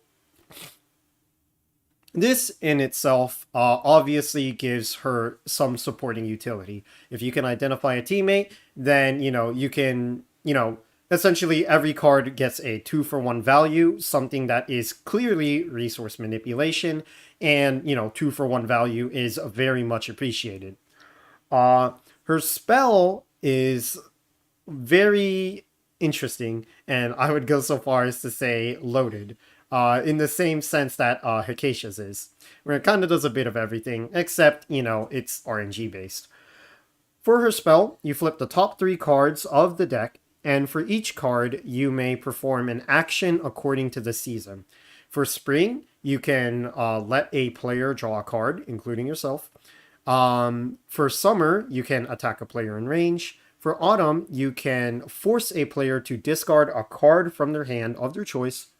And for Winter, you can force a player to discard an item they control of your choice. So these these effects are in themselves individually stronger than Hakaisha for two reasons. One, yeah, they kind of are just stronger than Hakaisha. Like the draw one, sure, you'll see that on Acacia. The attack, you'll see that on Acacia. But you will not see a forced discard on Acacia, and item removal is also powerful. So the effects in themselves are powerful individually, but they stack. So depending on what you pull, sure, you could get some dog water and get, like, I don't fucking know, a triple item destroy when there's no items on the field. That's like worst case scenario. But being able to double attack is huge. Being able to double draw is huge. Being able to double discard is massive. Any of these doubled up is already in itself a lot to take in, not even to mention tripling. And sure, you might not get the effect that you want, but every effect here is good at all times, except the item discard if your opponent does an item. Or, I guess, the autumn effect if your opponent has an empty hand, but, whatever. Yeah. Long story short, she gets a lot of value out of a single spell card, whether it's generating resources, putting a lot of pressure on people, or restraining resources from other people. Very, very good. And you add on top of that the her ability, where where she can assist a player that she actually likes to, with providing them cards where they can then, turn into lunatic cards. It's a lot. Like Kokoro does a little bit of everything, but to a random but more extreme. And she also has a very good support role, where she's just, solid. It's fun to play as Kokoro, and you want to have a Kokoro on your team. It's just great. Alrighty then. Next character is Benui. Benui. Raisin. Alrighty. What the Benui doing? I cannot spell. Alrighty. So, Raisin. When Raisin avoids, when another player avoids Raisin's attack, she can attack someone else. And the ability is only used once per card played, so it doesn't loop indefinitely. Her spell, though, is whenever someone activates a Danmaku or spell card, she cancels it and then copies it with new targets. So, Raisin's ability is powerful in itself. In a way, you can almost call it an offshoot of Yomu's ability, where Yomu's Danmaku can target an additional player. The difference being that Raisin needs them to dodge, so you could say that it's a weaker version of it. It still does serve the role of putting pressure on the enemy team, and unfortunately, it is still completely useless in a scenario where there's only one person left to kill. So while that does suck, and it's essentially just bad Yomu ability, the real powerhouse is in the spell, because not only does she turn every single invocation card into a cancel, just like Kane does, I believe it's Kane, she copies it. And being able to cancel and copy a card is huge, because that means that any Playmaker power cards, any Playmaker power spells instantly become dangerous to perform if Raisin is on the board, because it could very easily just completely and utterly backfire, where she takes your card, cancels it, and uses it as her own. Again, that is a 2-card swing. They're basically losing a card while you are gaining a card. Kind of. You're using your spell for it. Okay, it's a 1-card swing, but essentially everyone's hand is your hand. No one can play a power card without being deathly afraid of what Raisin is about to do.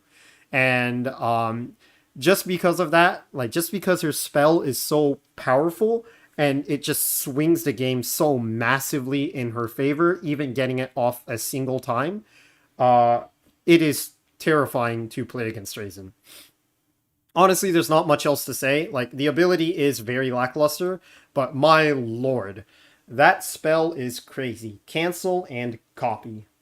Dear God.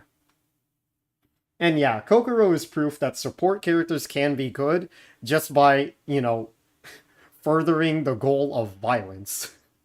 Kokoro is violent, but she also supports. Aaron just supports, and that's why she sucks. Alright. After Banui, it's a Buika. Where Buika? Near Buika. Alright. So, Suika. Suika has 1 range. Wow. She can hit people. And she can play 1 additional Danmaku card per round. So, right off the bat, the ability is kind of it's like, yeah, you basically have an ability which is just a power, And admittedly, it's not the worst thing that you could have, being able to extend the Danmaku limit is, again, something that characters would like to have, since, either being able to use those extra Danmaku or give them a second purpose is what makes what makes characters good, honestly. And, having the additional range to utilize them is also nice. Where Suika becomes exceptionally interesting is in her spell, because she can choose a number from 1 to 5, and until her next turn, all players use that number as the distance to each other, ignoring other modifiers. So, any defense item, any ability, anything that manipulates the distance, she doesn't care. She just sets it to whatever number she picks, and then she can attack a player in range. So, Suika is interesting because she has 2 very interesting ways to play her just off of that spell. Suika's goal in the end is to use the fact that she inherently has a power to her advantage. Suika's perfect scenario, and one that is easy to accomplish, is essentially pestering people at tipper range. Hitting people at a range where she can hit them, but they cannot hit her. And by default, she can do that. By activating a spell and declaring that everyone has 2 distance to each other, Suika is by default the only player who is allowed to attack. And by being the only player allowed to attack, you're essentially draining your opponents of utilizing their resources. They can't use the Danmaku they have because they can't attack. They can't use, a spell that they have may be neutered because people just might not be in range. The fact that she has that inherent +1 range and has that inherent Danmaku means that she excels at tippering people. And that's just something that her spell, allows.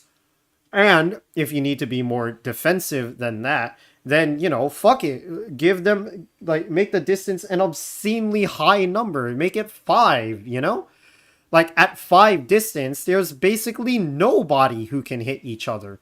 But, Suika scales exceptionally well with power, because one of the biggest flaws of range is that there is a such thing as too much range. Look at Cerno. There does come a point where Cerno having her own passive +2 range is just excessive, you know? There comes a point where you really can't utilize it, where it really doesn't provide anything, and the only time it'll mean something is if your opponent like actively manages to extend their distance, you know? The difference between +1 range and +20 range doesn't mean anything if your opponent is at 2 distance, you know? There's a such thing as too much range. With Suika, though, that's not a thing. Because with increasing amounts of range, Suika becomes increasingly powerful. She can always put opponents at a range where she can hit them and they cannot hit her. If you have a full power for +3 range, you know, for a total of +4 range, you can put everyone at 5 distance, and more likely than not, you are going to hit everybody at that table, and they are not going to do anything about it because they can't. Suika is the perfect character for one-sided assaults. She can hit, and nobody can hit back, and that's what makes her good. She's just able to utilize what she has to the fullest. Her spell is inherently offensive and defensive. It is, you know, spectacular. And even if you don't have the range to hit at distance 5, fuck it. If you need a breather, just put everyone at distance 5 and then force the round to end with nobody doing anything. That's an option.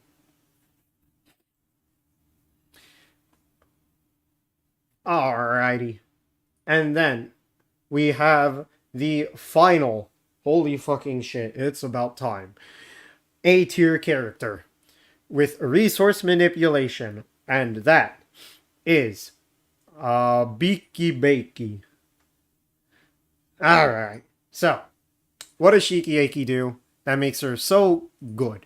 So solid, so fundamentally powerful. At any time, she can reveal her role, and she draws one additional card during her draw step if her role card is revealed. It's that simple. If your role card is face up, you just draw one card. If you're Heroine Shikiaki, then you just draw 3 cards for free. If you're EX Boss Shikiaki, then whenever you reveal, you just draw 3 cards. And there is some real power in her spell, because why does she have to reveal her role? Because when she activates her spell, she can choose another player regardless of range and declare black or white. Then she reveals a card in her hand to that player. And if she declared black and the role card matches the season of the revealed card, they lose 1 life. If she declared white and the role card matches the season of the revealed card, they gain 1 life. So, long story short, Shikiaki activates her spell and she decides if she wants someone to gain or lose life. She secretly throws a card at them, and, that is essentially Shikiaki saying, "Are you this role?" And every role has her own individual season. Summer for Heroine, Autumn for Stage Boss, Winter for EX Boss, and Spring for the partner. So, essentially, revealing a card to them is essentially asking them, "Are you this role?" If she was correct, she applies the effect, whether it's gain a life or lose a life. First of all, not an attack, so you can't dodge it. You can only cancel this spell. And what makes this so powerful is that at any given time, Shikiaki has the most knowledge about roles from anyone at the table. If Shikiaki is a heroine, she doesn't have to play the iffy game of violence in finding her partner. She can just look at someone, and ask if they are the partner, And, on top of that, if she's correct, they gain a life. If it's incorrect, well, now you know who to kill, And Shikiaki can do this a plethora of times. Like, even when the spell whiffs, you get knowledge of what they are not. Because, and that's important because, teams tend to split into, their roles. So, while it may be more difficult to do this as a as a, I don't know, an EX boss Shikieki or a stage boss Shikieki, what you do have is the ability to do guaranteed damage to the heroine. After all, the heroine is summer season, and you know who the heroine is. Shikieki in any position has not only knowledge on rolls, but also the ability to manipulate life, whether it's gain life or lose life. And, in any position that she's in, she gains something when using her spell. And of course, when she reveals her role, that additional card draw goes miles. Being able to draw three and just keep the three, it's literally the same as Kane, It's Kane, but better. If your role is already revealed, as in you are a heroine who you are a heroine who is already revealed, a partner who reveals themselves to the heroine. So to make an airtight team with zero uncertainty, or an EX boss who revealed to activate their effects, you just have inherently more resource generation than anyone else at the table, and that goes miles, especially when you are figuring out who is what role, or more importantly, killing the people that you hate and healing the people that you love. Shikieki is crazy. Fucking POV, the Shikieki sitting across from you reveals himself to be an advanced stage boss and gets targeted by every single party. Yeah. Stage boss Shikieki is certainly a more interesting way to play it, but at minimum, 3 of the 4 roles that you could get are just straight positive for Shikieki, and that is great. Alright, and now we're finally at the S tier, the best of the best, the best of but everyone that you see on the bottom here is S tier. And this ordering is actually one I'm paying attention to. The ordering of everyone else is vaguely correct. Vaguely, there's some shifting around that can be done, but vaguely correct. But S tier, it's crazy. So, what makes S tier characters S tier? What I wanted to type in the tier there is a guaranteed game plan. These are characters where, despite the cards that they draw, they have a game plan that they can complete. Resource manipulation cards or characters are very good because they get a lot of cards or they deprive opponents of cards. And, some variation of that exists in every single A tier character. You help out your team, you help out yourself, you deprive your opponent, and because of that, cards are everything. Those are stupidly powerful characters. Characters that use cards well, they can utilize the cards that they have to a much stronger extent than just the printed card. But they do have the downside of eventually falling off, and they do need to have those cards. They do rely on those cards. Gimmick characters, they need very specific setups in order to exceed in what they do, and inconsistent characters just outright need to destiny draw in order to be a playable character at all. Guaranteed characters, the guaranteed gameplay S tier characters, they don't give a shit what they draw. They will blow you the fuck up, and they do not care in the slightest.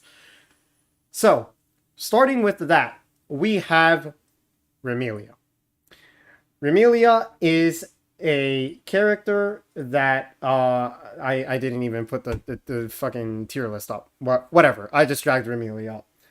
Remelia is crazy because she has a guaranteed game plan, and on top of that, a guaranteed effect. So it's guaranteed in both the literal and the, I guess, meta sense. What does Remelia do? When Remelia avoids an attack, she may draw a card. This is powerful because just like just like Yukari, who dodges to attack, maintains that offensive pressure through defense, Remelia goes above and beyond with that. You look at Yukari's hand and you know that at worst you're gonna have to hit them 4 times and there's gonna be 4 attacks. Sure. You look at a Remelia's hand and that could be a literal infinite amount of dodges. She can just dodge and dodge and dodge and dodge, and there's not much you can do about it. She is practically guaranteed to survive whatever assault you throw at her, provided she has, 2 Graze cards, just to be generous.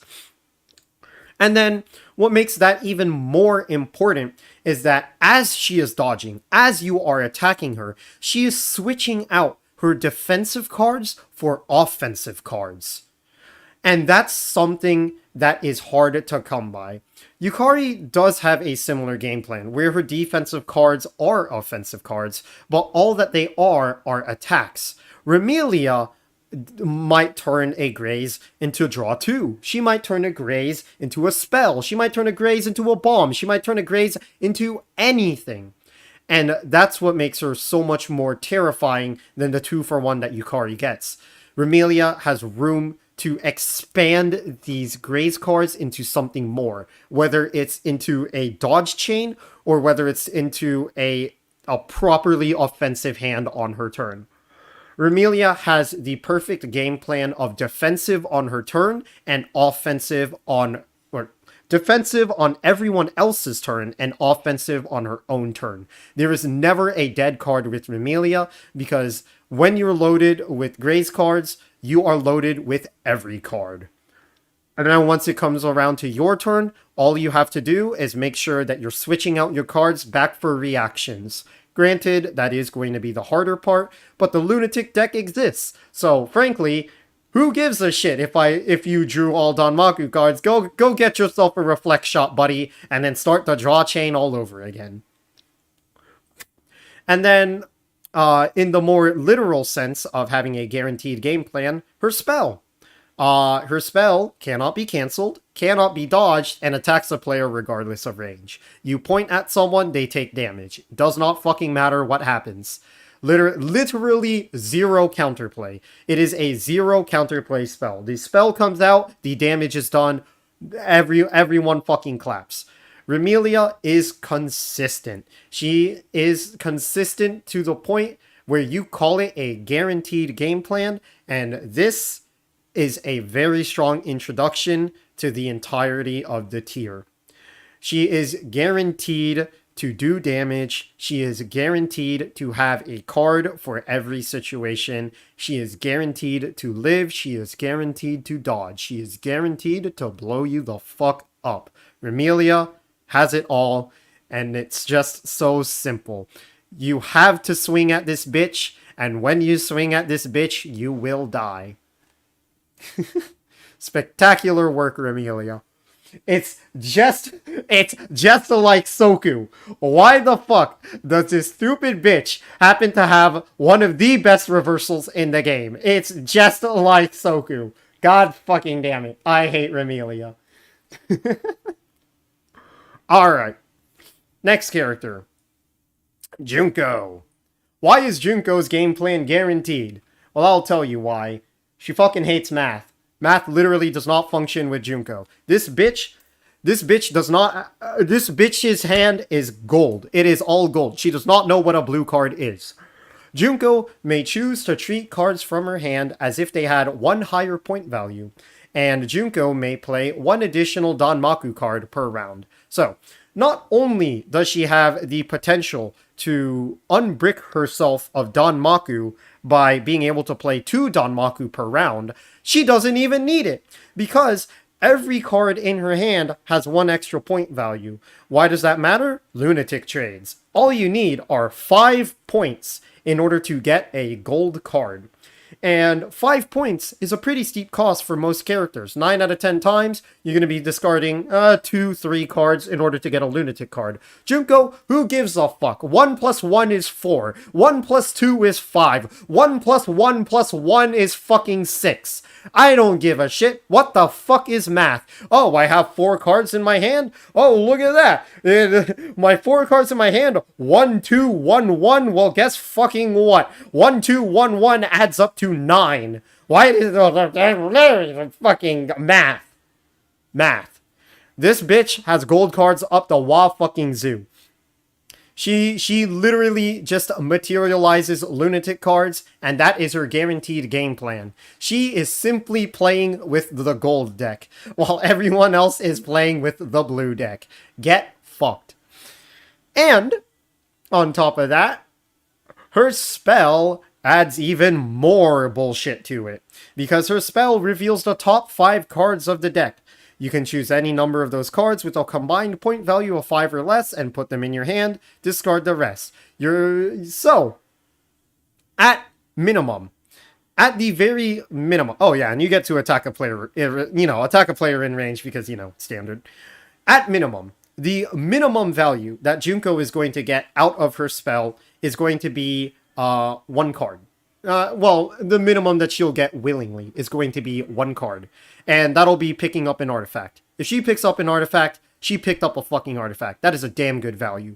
Any other scenario, she is living. She can pick up 3, 1, 1. She could pick up a 2 and a 3 and still be happy. She could pick up a 5 fucking 1s. She could pick up 2 1s and a 2. It doesn't matter. It doesn't matter. Because it may not add up to 5, but it will add up to 5. This spell is crazy. She is guaranteed off of this spell to be able to access a minimum of 1 Lunatic card. But it would be a nerf to Junko to say, draw 1 Lunatic card, attack a player in range. Because she actually gets to use the cards that she picks up. She can pick up a 4 and a 1 and, trade that for a Lunatic card. But when that 4 is a fucking bomb, that is stupid.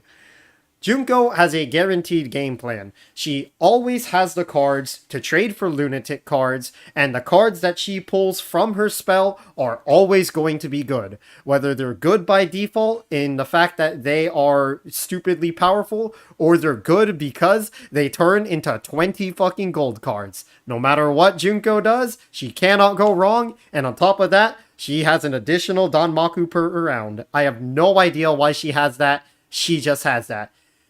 Junko has a consistent game plan, guaranteed to always work. And I will mention Junko Brain, where you give up impossibly good cards just to draw a couple extra gold cards that are literally unplayable. And you know what? The fact that she can willingly have the knowledge to throw away good cards just because she can draw gold cards, Junko. She can look at god tier cards and say this can be better, and turns out she just might be right. Maybe it can be better. I remember when we were just a baby who thought Junko was funny shit tier character. Then we started playing Junko. My lord, Lunatic trades are the worst thing to happen to this game. Alright. Who's the next S tier? Who could possibly be more broken than the bitch who plays with the gold deck? That's right, it's a fucking frog. This fucking frog is in S tier, and is better than fucking Junko. But why? Why is this frog so good? I'll tell you fucking why. Right off the bat, Junko has +1 distance passively. She is, I believe, one of 2 characters to have that. The only other character... Yeah, okay, looking at the list, the only other character who has that +1 distance is Notori. Notori sucks. However, she is not unplayable because of her +1 distance. So, Suwako has +1 distance and a bunch of other text. What could that possibly be? It's already hard to hit this frog. What could possibly happen next? Once per turn, when Suwako draws 1 or more cards, she may discard and redraw those cards. Yeah. So Sawako has the ability to mulligan. That means that if she draws cards and she fucking hates them, she can just redraw. That means that Sawako, 9 out of 10 times, is going to have a pretty damn strong hand. Because if she draws garbage, she will throw it away and just draw something else. It can also be garbage, but the rigs are odd. The rigs are odded? What the fuck?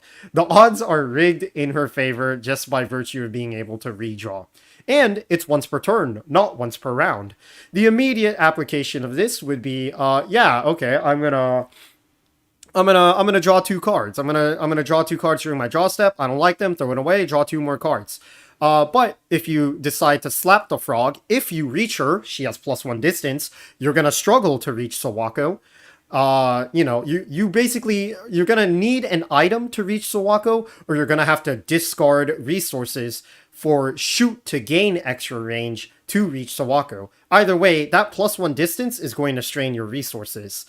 But if you do manage to hit her, you reach the goddamn frog and she doesn't dodge it, she's gonna draw for damage. But once per turn, oh, I drew a shoot. Let me go redraw that. Let me go get something better. And that's what Sawako does. Every time that she draws, once per turn, even on opponent's turns, because it's not once per round, she gets to mulligan.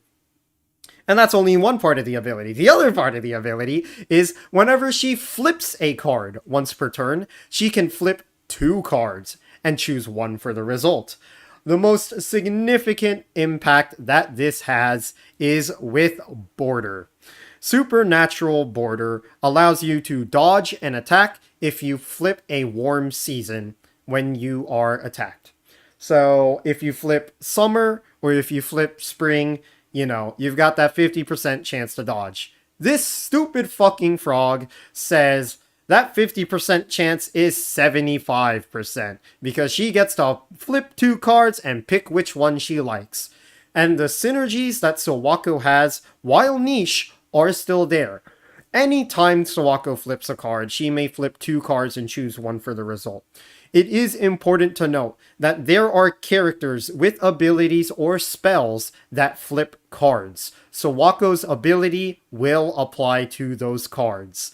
You can get some really fucking dumb shit. It's niche, but it can happen. If you're fucking Nue and you manage to flip a fucking Sawako and some dog shit in the S tier, oh boy, you very well just may not die.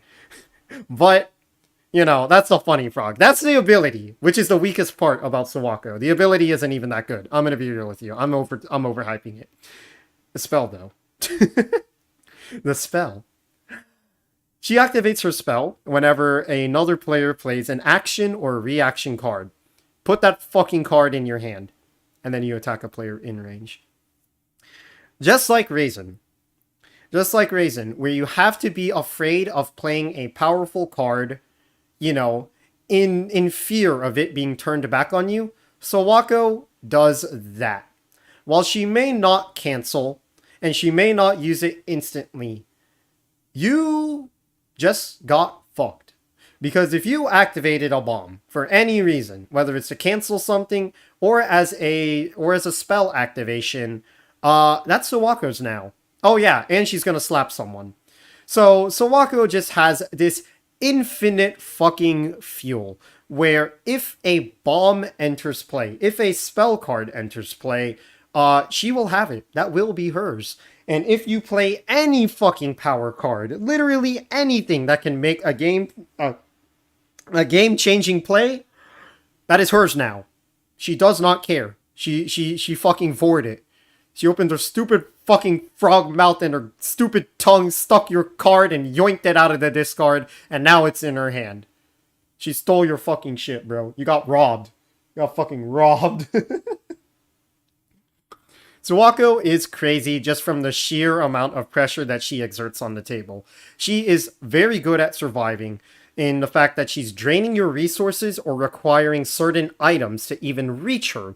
And when you do reach her, depending on her defensive setup, she is just rigging RNG entirely in her favor.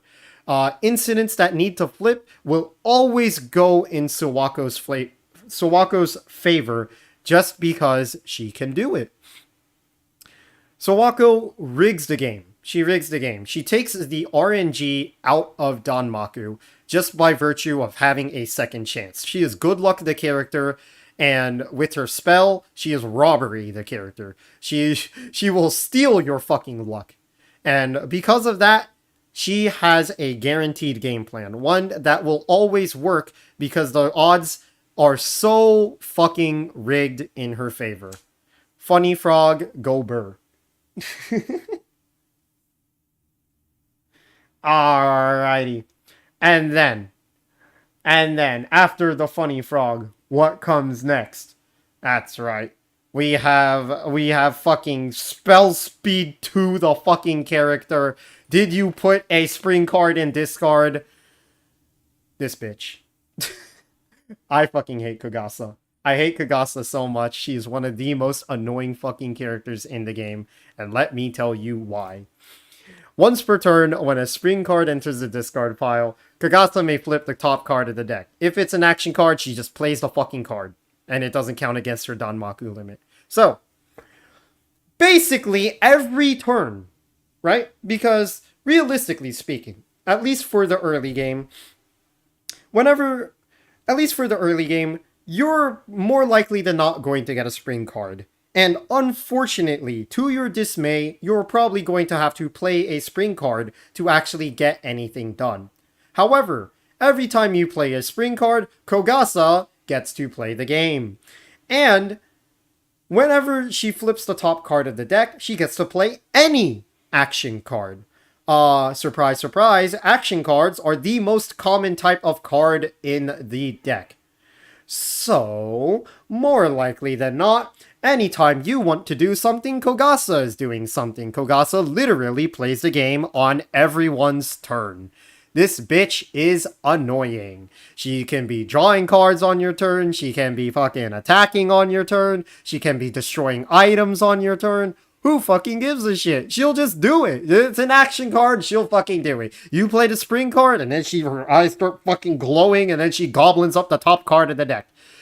I fucking hate Kagasa. This bitch is so goddamn annoying. It's once per turn. It's everybody. You're sitting at an 8-man table. Kagasa can be the last person to play. And the funniest part about Kagasa being the last person in an 8-man table is that there's a non-zero chance she will play more cards than the people. She will play more cards than the turn player. This bitch, before it's even her turn, can play 7 fucking cards, and it's not even that hard to do. Because spring cards will show up in your hand, spring cards will be played, and action cards will be flipped. This bitch is annoying. I fucking hate Kogasa. And then, on top of that, just because she needs it, she has her spell.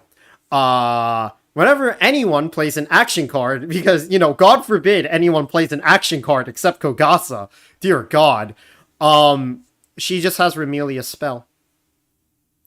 It can't be cancelled, it can't be dodged, and regardless of range, fuck that guy. So, you take the guaranteed damage of Remelia, and you put that on a character who is literally playing the game on everybody else's turn.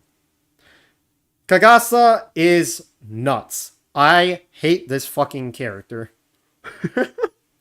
This character is so dog water dookie poopy shit.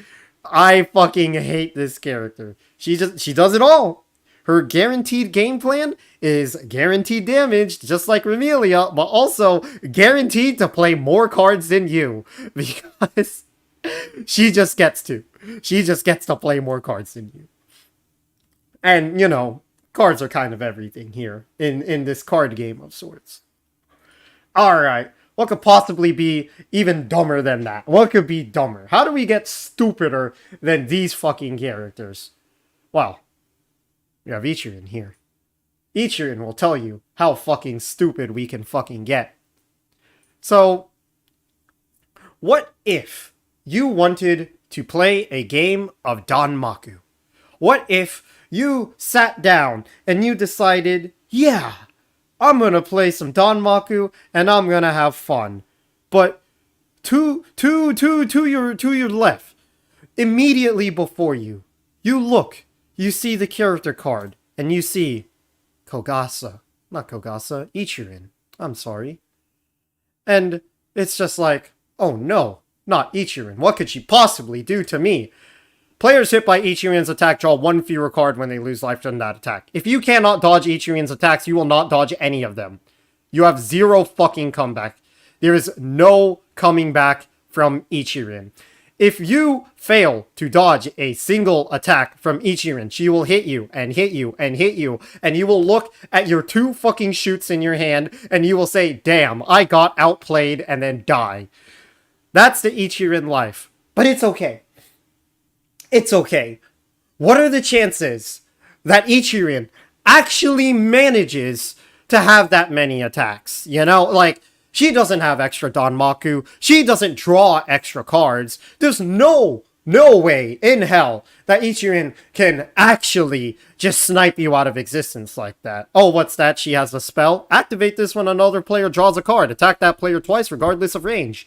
Oh, so you're telling me that if I exist, as in I literally started my turn and I drew a card, you're going to tell me that now I have 2 attacks incoming, and if I fail to dodge, I will not be drawing any additional cards. Did I just lose 2 life for drawing a card? Correction. Did someone else attack me, and I lost a life, and then I lost 2 more life? What the fuck is he? Today, I will play Danmaku. But what if the person to your right said, Ichirin? Dear God. This character is a absolute demon. This is the premier snipe someone out of the game character. My criticism of Danmaku is that it is a pittance. It is near just pennies to draw a singular card when you are attacked. Because Danmaku is a game where if 2 people gang up on you, you just kind of die, you know? And what the fuck is that single card draw per life going to do? The chances of you drawing a graze are there, but they're not very good. What if we took away your fucking pittance? Took away what little you had? What if we turned 2 people ganging up on you to 1 person ganging up on you? What if you got attacked a single time, and then you took 2 more attacks, and then now you're dead? That's Ichirin. Ichirin is stupid. You just snipe people out of existence. Like,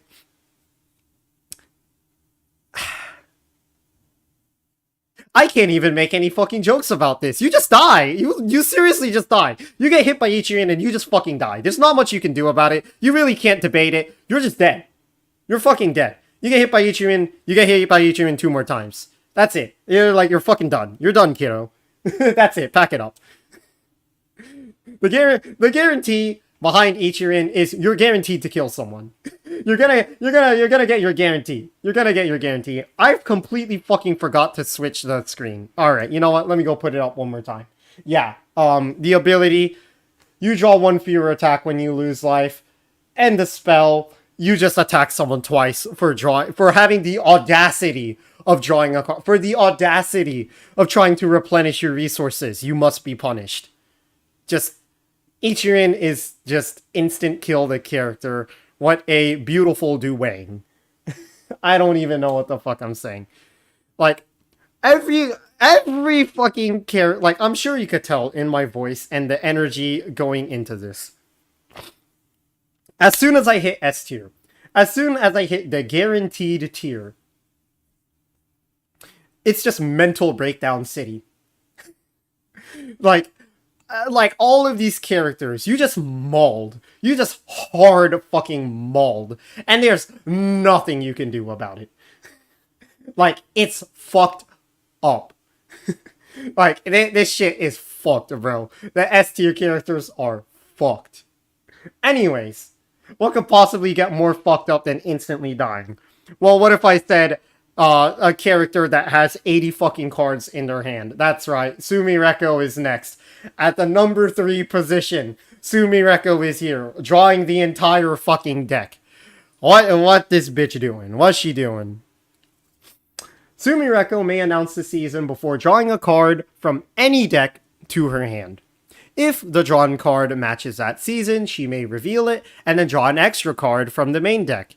And the ability cannot be used on extra cards drawn this way. So, you have your natural draw and then you have your ability draw. You can't chain ability draw to ability draw to ability draw.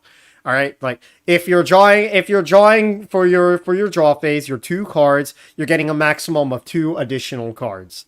All right. You know what? Okay, seems reasonable. All right, whatever. So whatever. This bitch has the chance of drawing extra cards. Cool, fine, whatever. You draw 2 cards in your draw phase, and you hope that you're right. You potentially draw more cards. Neat, cool, awesome. However, you draw a lot of cards in Danmaku. Like, a lot of cards. For example, if you hit Sumireko, she will try to draw more cards. If Sumireko does a Lunatic trade, she will try to draw more cards. If there is an effect that requires you to draw cards and then put them back, she will draw more cards. Wall, draw 3 and put 1 back? What if it was draw 6 and put 1 back? Ooh, a Grimoire? Oh, what if it was a draw 4? And yeah, okay, everything I'm saying is a big what if. But the draw chains are real. They are possible and they will happen. This Sumireko kind of gets the same bonus as Junko, where she gets to play with the gold deck exclusively because she has so many fucking points in her hand. The difference between her and Junko is that Junko stops with the gold card. Sumireko will try to draw more cards after getting that gold card. She will draw and draw and draw, and this bitch will keep on drawing. Until an errata was made on the party card, you would draw cards to distribute them to other people. And Sumireko's eyes would fucking glow and say, draw cards? And then cards now have to be errata to say add to hand, because this character is that problematic. You draw a lot in Danmaku, and this bitch will just keep on drawing. And then we get to her spell. You choose a player in range, and that player must reveal their hand. If the highest point value revealed is 1 or 2, you attack them once. If the highest point value is 3 or 4, you attack them 2 times. Otherwise, you attack them 3 times. So, this is special in the fact that it is a multi-attack. I've said this before, but multi-attacks are... Well, I don't think I've said this before, but multi-attacks come at a premium because they are 10 times better than the big damage hit. The big damage hit, you play one dodge card, it's done.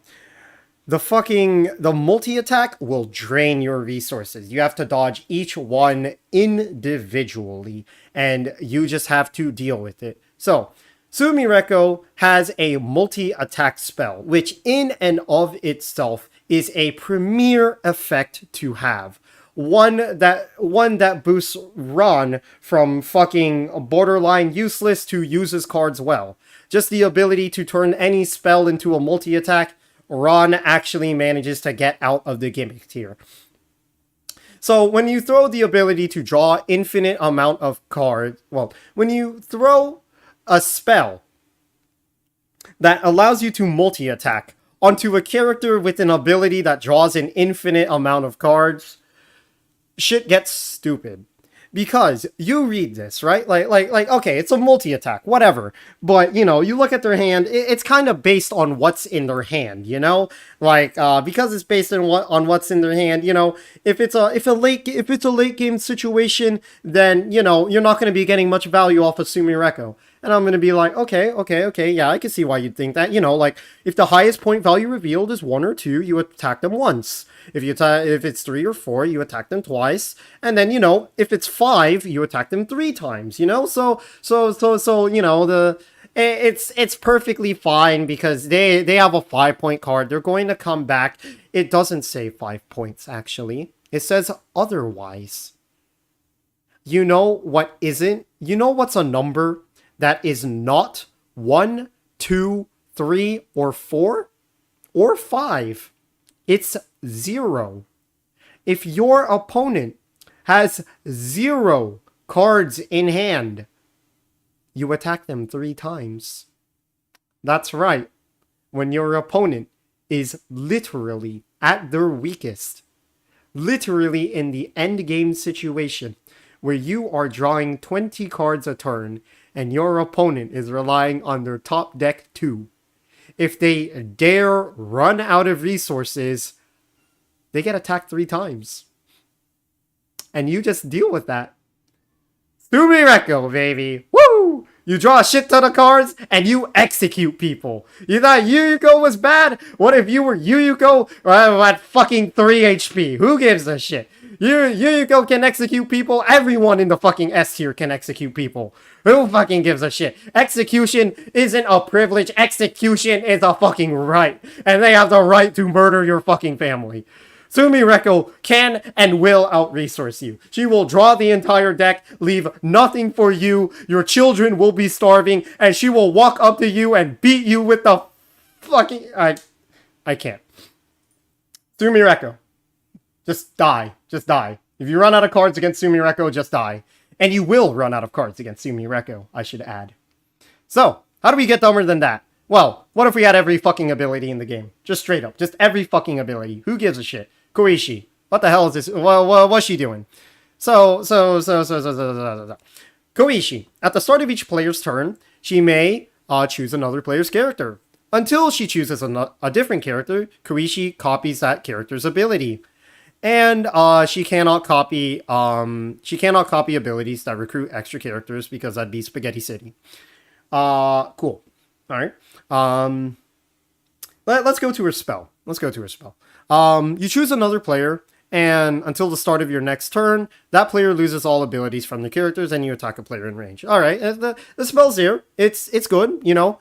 Looking at everyone in the S tier, they are in the S tier because their ability contributes to that.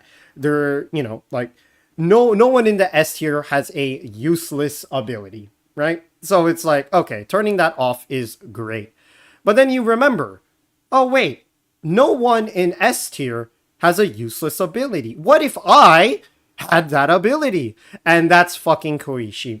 What if you did have every fucking ability whenever the hell you wanted? And you might think, okay. With a rather mediocre spell, it's not exactly outstanding, it's not bad, this is the mediocre spell. How is the ability to copy abilities that good to make her the second best character in the game? And to that I say, how is it not the second best character in the game? Because let me tell you this. People play to win.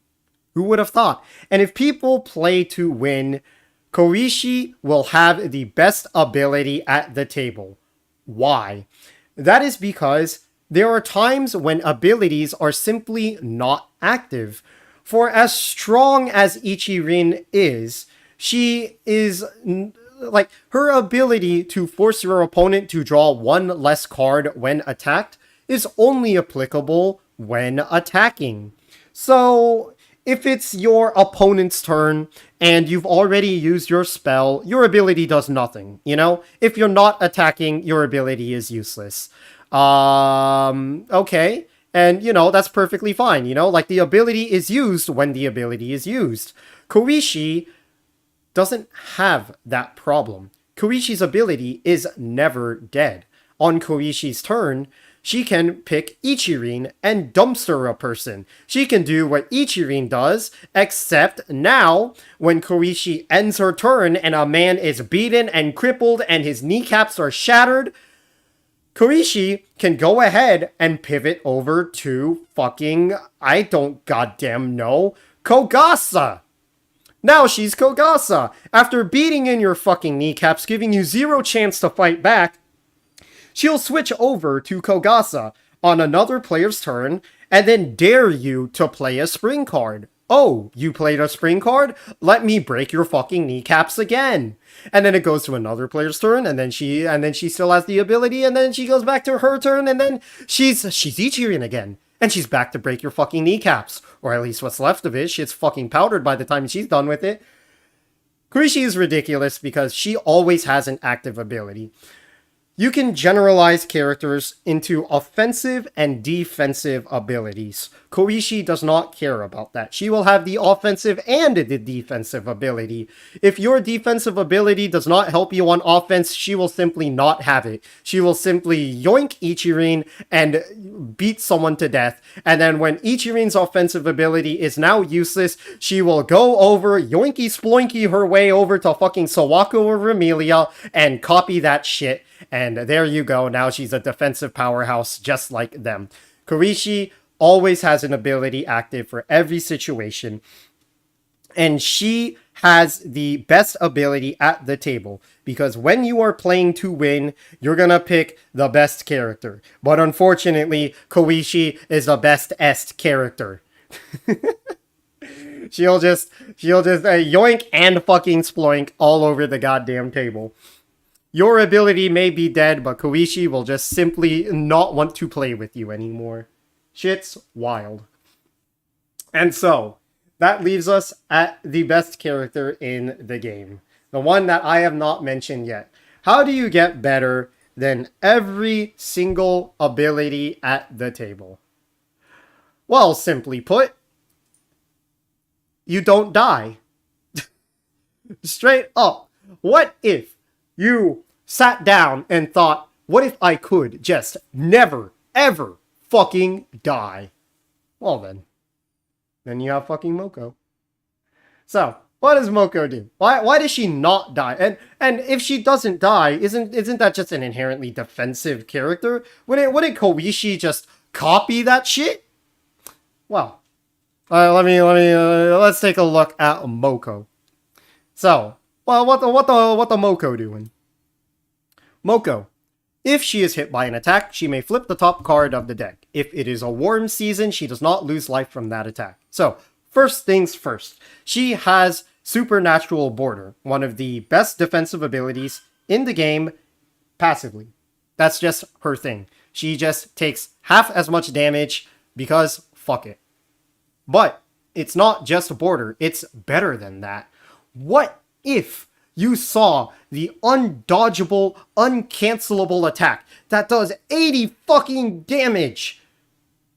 Well, she's not dodging, she just doesn't lose life from that attack. She doesn't give a shit. Fuck it.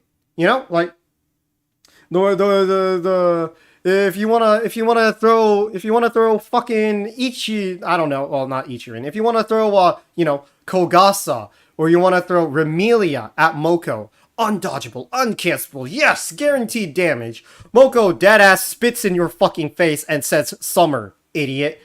And then takes 0 damage. She's not dodging, she's taking the hit and just not losing life. If you play some poverty ass shit like fucking Marissa and you're like, Master Spark 5 damage, she will spit in your face and say 0 damage. I don't give a shit. Moko is ridiculous. But wait, can't Koishi just copy that shit? Can't Koishi just be better Moko? She could be Moko off her turn and then Ichirin on her turn. Koishi is just better Moko. Okay, let's talk about Moko's spell. If you're at max life, you attack someone once. Cool. If you're above 1 life, attack someone twice. Okay. If you're otherwise, attack that player 3 fucking times. So, the chances of being at max life in Danmaku are pretty fucking low, especially if you're playing Moko knowing that you do not want to be at max life. So, inherently, she has a basically double attack spell. And that double attack spell doesn't really come at a cost. It comes at the cost of missing 1 life. Who fucking gives a shit about 1 life? As long I'm missing 1 life, who cares? You know, I got fucking twice as much life waiting because I flip borders. But more importantly, it's because she doesn't die that this is so lethal.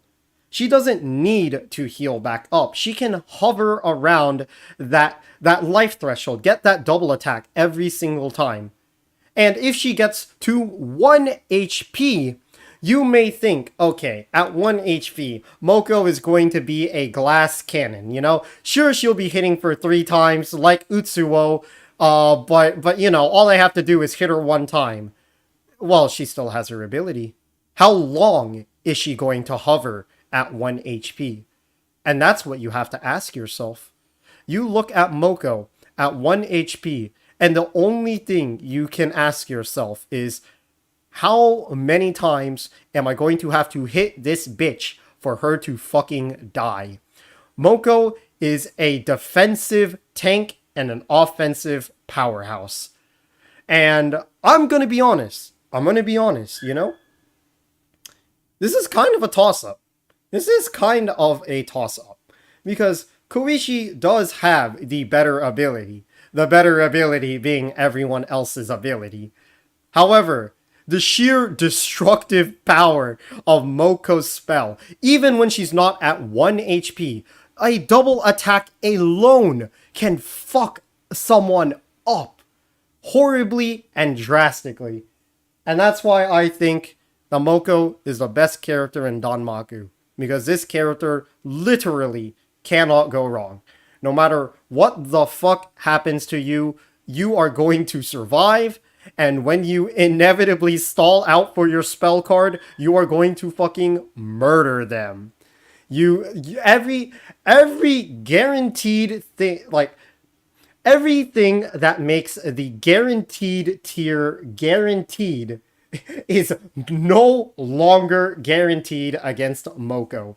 She will break it all. She will break everything. If you have guaranteed damage, guaranteed kills, guaranteed I don't give a shit, she will fucking spit in your face and say, nice try. And then hit you for the fucking double attack. I'm not even gonna mention the triple attack, because fucking, if Moko's already at 1 HP, just shake hands. Just shake hands. And that's it. That's the darn Marcus. That's the darn mark. At the mark of Darnku. I will admit, though, that Koichi does have a winning matchup against Moko. However, that is just the matchup, you know? Koichi has an objectively winning matchup against Moko because Koichi can copy Moko, do the same tank shit as Moko, but then Koichi's spell can just straight up turn off Moko's ability, which is, you know, half the reason why she's so fucking good, because the bitch never dies and then she slaps you back for 1,000,000 damage, but she can't slap back for 1,000,000 damage if she's dead. So Koichi does beat Moko in a 1v1. However, that is against Moko. There are, you know, Moko's matchup spread, essentially, against every other character, I believe, is stronger than Koichi, but I will also say it is a toss-up. The fact that there are weak abilities in the game can be a hindrance to Koichi, whereas Moko is always going to be powerful. Like, in a table where all 8 players are playing S tiers, you know, all 8 of the S tiers are at the table, yeah, Koichi is going to be the best one there. But if you take a more random spread and you pit Koichi against other characters, she is going to have a tougher time than Moko is going to have with them. You know, like Koichi really doesn't give a fucking shit about, I don't know, copying like Sakuya or fucking, I don't know, Aaron or some shit like that.